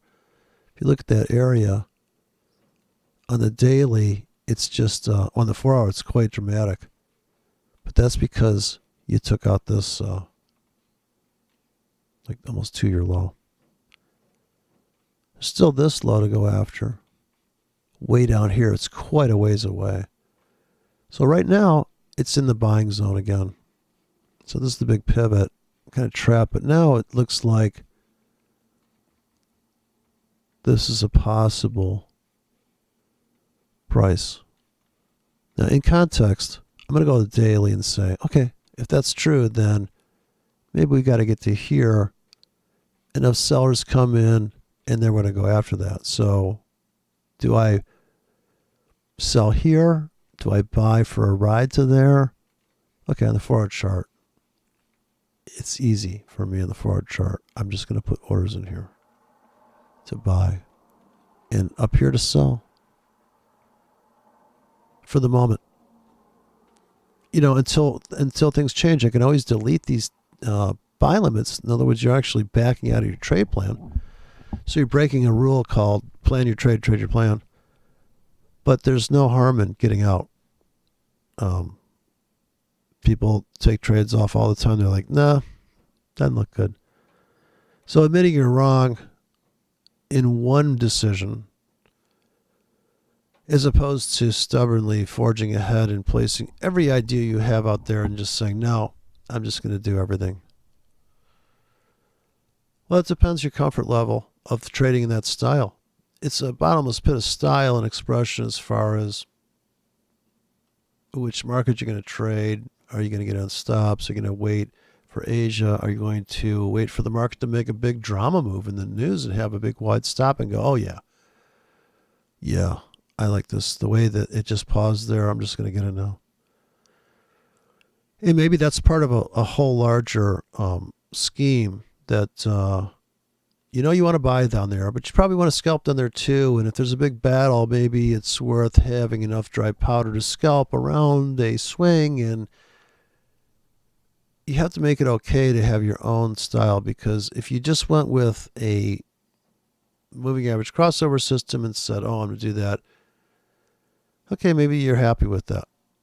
But at some point you got to think what feels right, and if I am sitting in this profit, why aren't I just getting the fuck out and reloading? If it's that easy to get into a trade, why don't I just rinse and repeat more often? Why am I holding on to these fucking trades? And being some dutiful goober, I'm moving my trailing stop. Well, maybe you should. You're in $5 million position. Something, right? I mean, there's got to be something where you say, yeah, this isn't quite, I got better things to do. Especially if you're watching the market live you get your finger on a trigger potentially, or on a tablet ready to double click on a market order. And it is thrilling to trade at the market, no doubt. It's more like, real-time sex with a person in the flesh, as opposed to like an inflatable doll. It's like a pending order, I guess. It's there. It's always sitting there pending. So that is another issue, is do you want that gratification of kind of nailing it, nailed it, getting that price, in real time, even though you kind of knew, well, when it gets there, I want to get in, and you've prepared yourself for this moment and all that. But that may be the gratification, as opposed to the kind of the boring.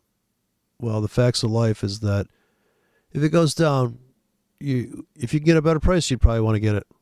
Okay, well, that's going to be an advanced order then. You have to wait for the thing to come from China. Better price, but it's going to take 21 days. So I guess it's a lot like real life as far as the patience goes, because you know that the better price above and below you for the swing reversal, the climax moment, is probably somewhere above and below. And the chance of you nailing it right now in this real market time at the market, you want to test yourself, break out the strategy tester and ask yourself, would you pull the trigger now? Would you pull the trigger now? And that'll probably convince you. Otherwise, maybe.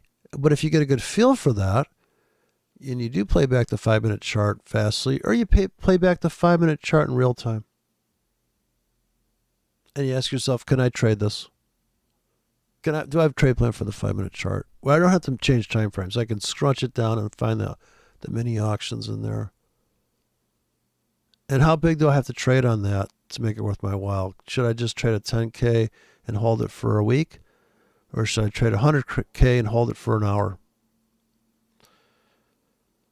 So that's going to be what makes the same dollar amount win per week, because the guy that's scalping only has to trade for an hour a day or 3 hours a day, and the guy that's swing trading has to hold on to a profit or a loss. And it's just as hard to hold on to a profit as a loss, because you're asking yourself, why don't I just get the fuck out? And when you're in the loss, you're like, why don't I just get the fuck out? That's if you're not as stubborn as me to say, okay, I'm underwater on that, but I kind of like this because this is going to come back. And in fact, I think I'll buy more because that's how I see it, is that I don't think I'm going to get I want to balance it out between, okay, I did buy at the market because I had to, because it was on sale in that moment in time.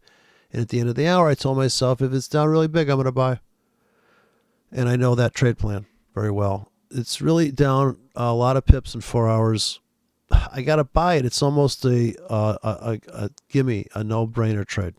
It's like when the balls break and you just pool and one of the balls goes in because you broke so fucking hard.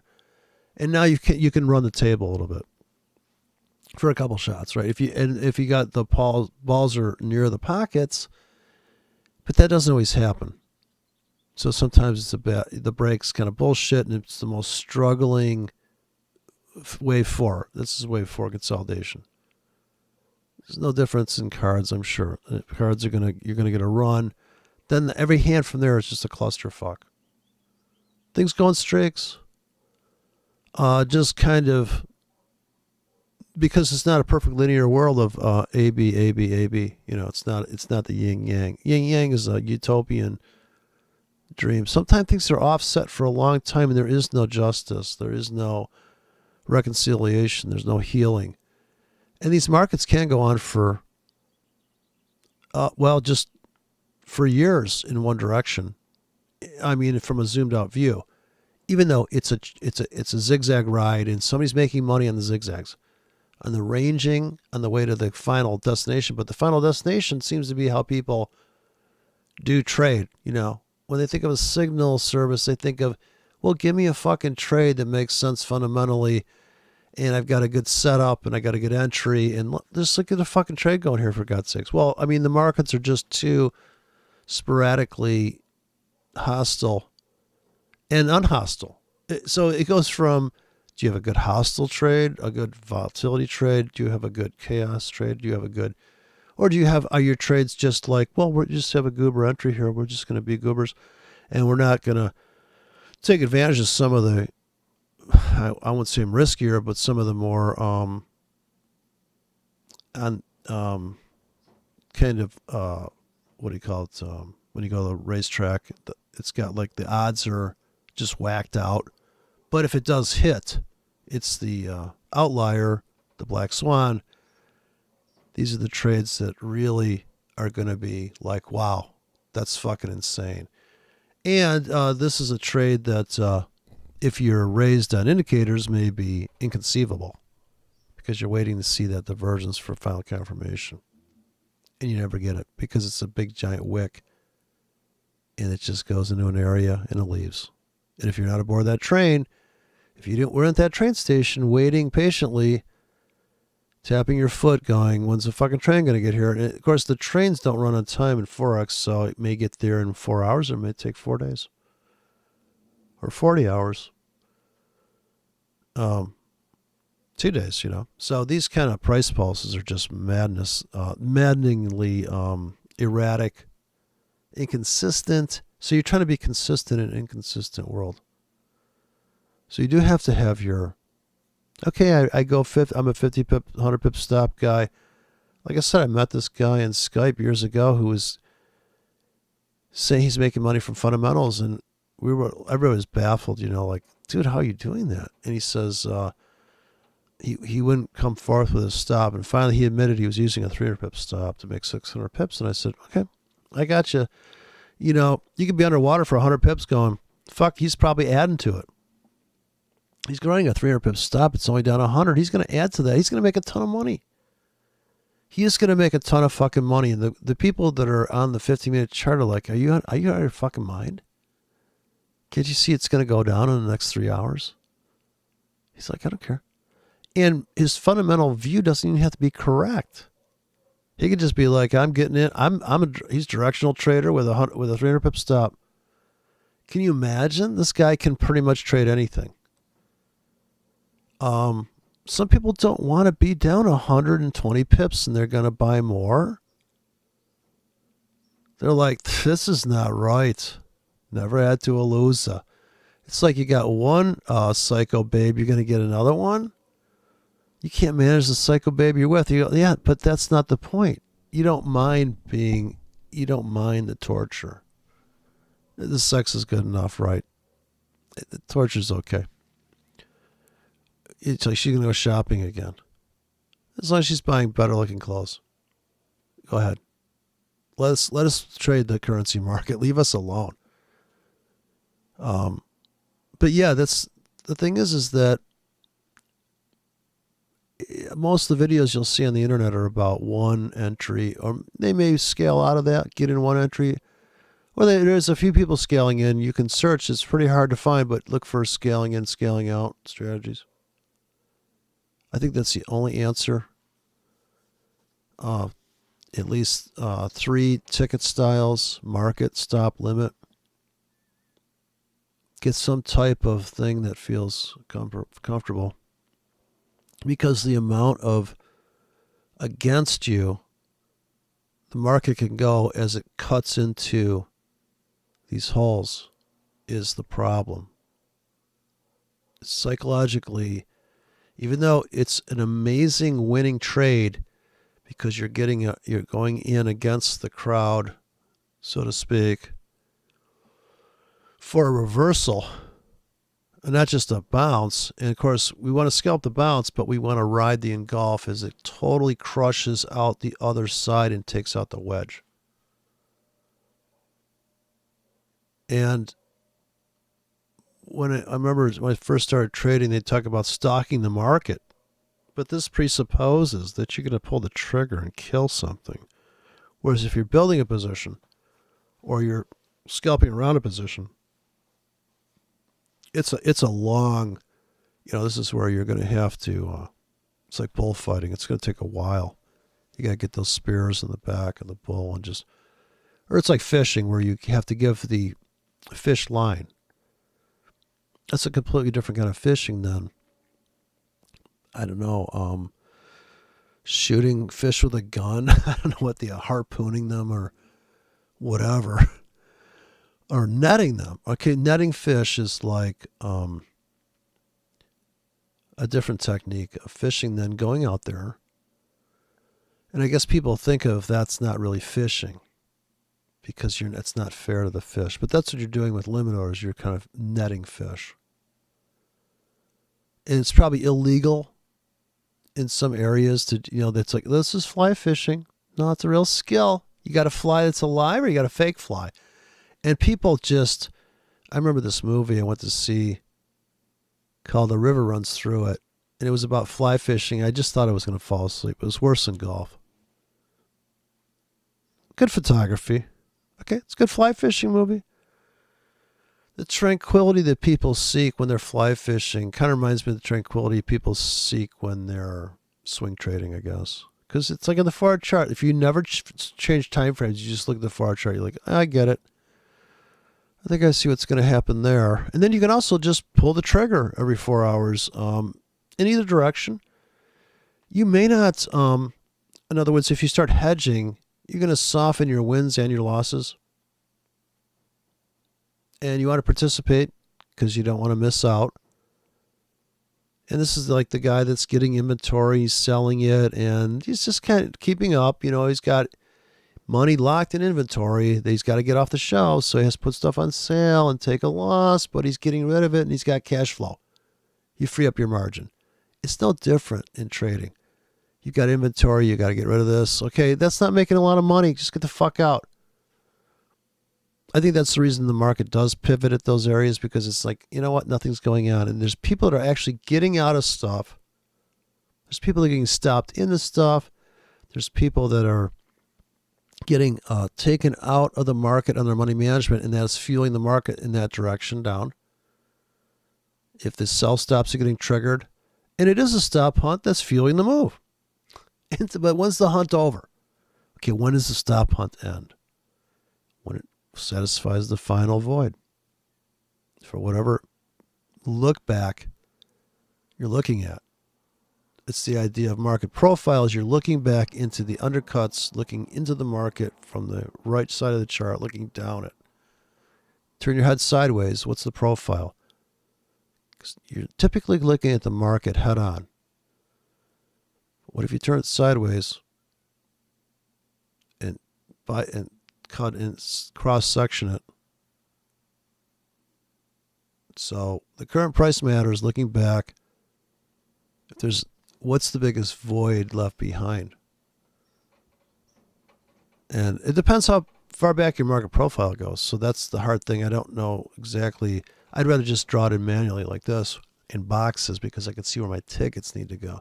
Whereas the market profile kind of is a whole nother level of understanding, well, why do a derivative of the market? Just do the market. So that's what I'm trying to do here. And here's like this. So here's the cash out zone here. A lot of people are out. New sellers came in there. How far does that move? Well, that's the problem, right? It's constantly changing the dynamics. Look at some of these moves here. Look at this. Here's a setup. Bottom comes the top. Did you take that trade and sell and cash out here and just be like, I'm done. Just bought new lows there. I'm out. I'm over it. Or did you have buy limits here for the whole week coming and you go, you know what, dude? I'm just buying this whole fucking thing. Fuck you. And I made 50 pips here, right? I made 25, 50 pips here. Cashed out, went flat, saw the trap, came in with limits again, bought this whole thing, just gobble, gobble, gobble. And then once it takes out this wedge, okay, I'm out. Maybe I'm out of totally flat. I could have got out here reloaded, right? The market's going up and down. It's in your favor. That's chaotic. Buying it to 50. It's plunged down into my limits. Okay, I know that this is critical. I got to get out. I've got to get out of almost everything, because guess what? Trapzilla, right? This bottom becomes a top, but guess what? It's over. This is trapped above unfair value. It's in this. It's been satisfied. Very obvious on the euro dollar.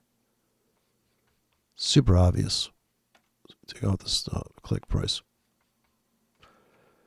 Never makes it to here though. But look at that trap. The 100 above, we get boom, boom, boom. 25 pip, 20 pip rallies. This is supposed to be the big structure. The double bottom becomes the top, and we're off to the races. Doesn't happen. This becomes more of a pending doom. I'm buying everything below that wick. Okay. Get the dead cat bounce. And then I have to come in here and buy more in here. So it's very difficult. Unless I run trailing sell stops and I start to trail at the same time, and this is the hedging idea. So if I zoom in, I can see my trailing sell stop stacking up. Sell stop, sell stop. Kind of a fill trap, sell stop, sell stop. Good trade there, right? So I don't run the sell stops on big wicks either. I'm buying on limits here.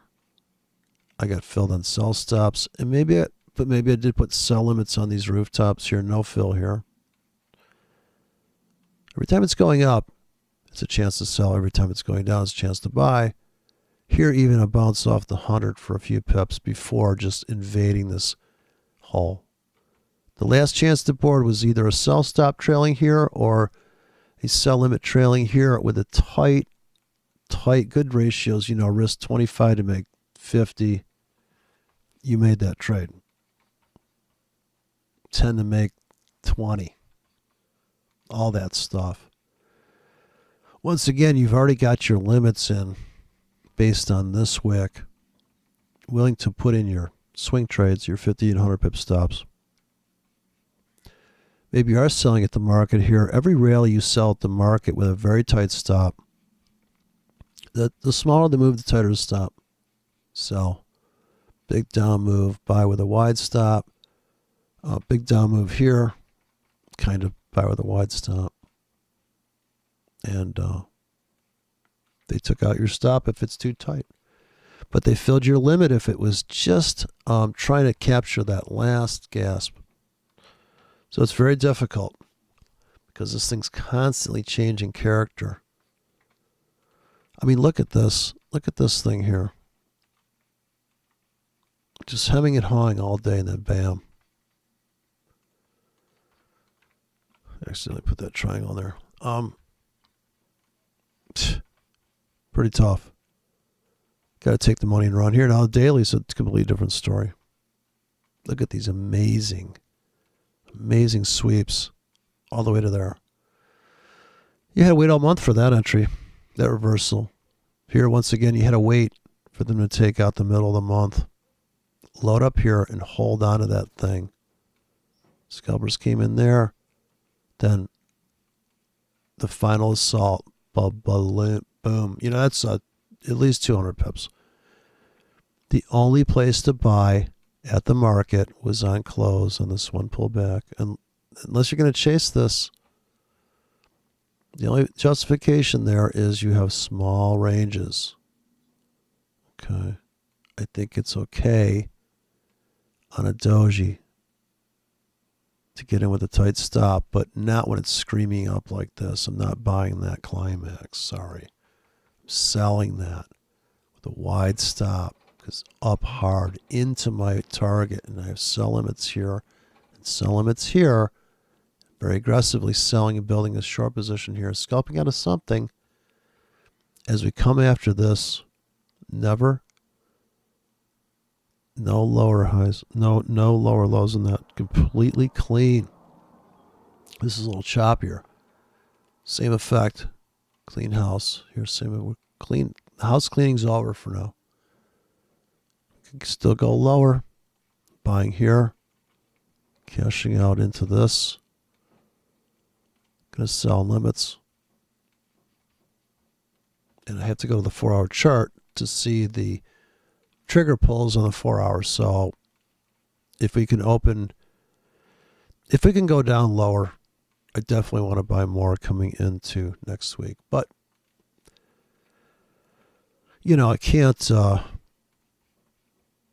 force it to happen, unfortunately. Here's a nice ripe area. So that makes sense here. We have a top in closing prices. Anywhere on the way to that, I'd love to gather tickets, have my tickets filled. So that's a long way of explaining it there. So we'll see what happens here coming into next week. And I'm not trading with stops. I'm using 4Ks. Amazingly got into $3,000 of margin here. No stops, risking $10,000. I'm going to have to cash out of some of these tickets, though. My biggest winner is $31. My biggest loser is $64. Pretty brutal on oil. I bought into the oil plunge. That's when I'm getting killed. It's huge position in oil. It's kind of cutting into my profits a little bit. The guppy's also killing me. New Zealand's the best. Huge explosion there. Should have really cashed out on New Zealand.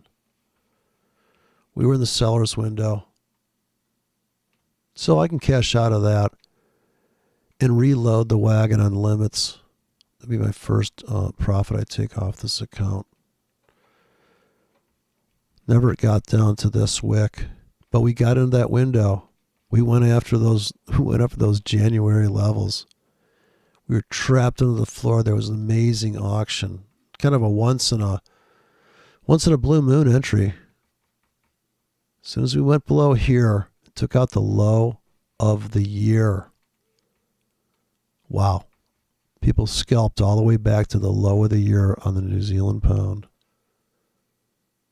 My biggest winning trade. Didn't get out there, but my best trade of the week here, of the month. Now, had I bought here, I'd be waiting for it to come back to here to scalp out. But I hopefully bought all the way to here.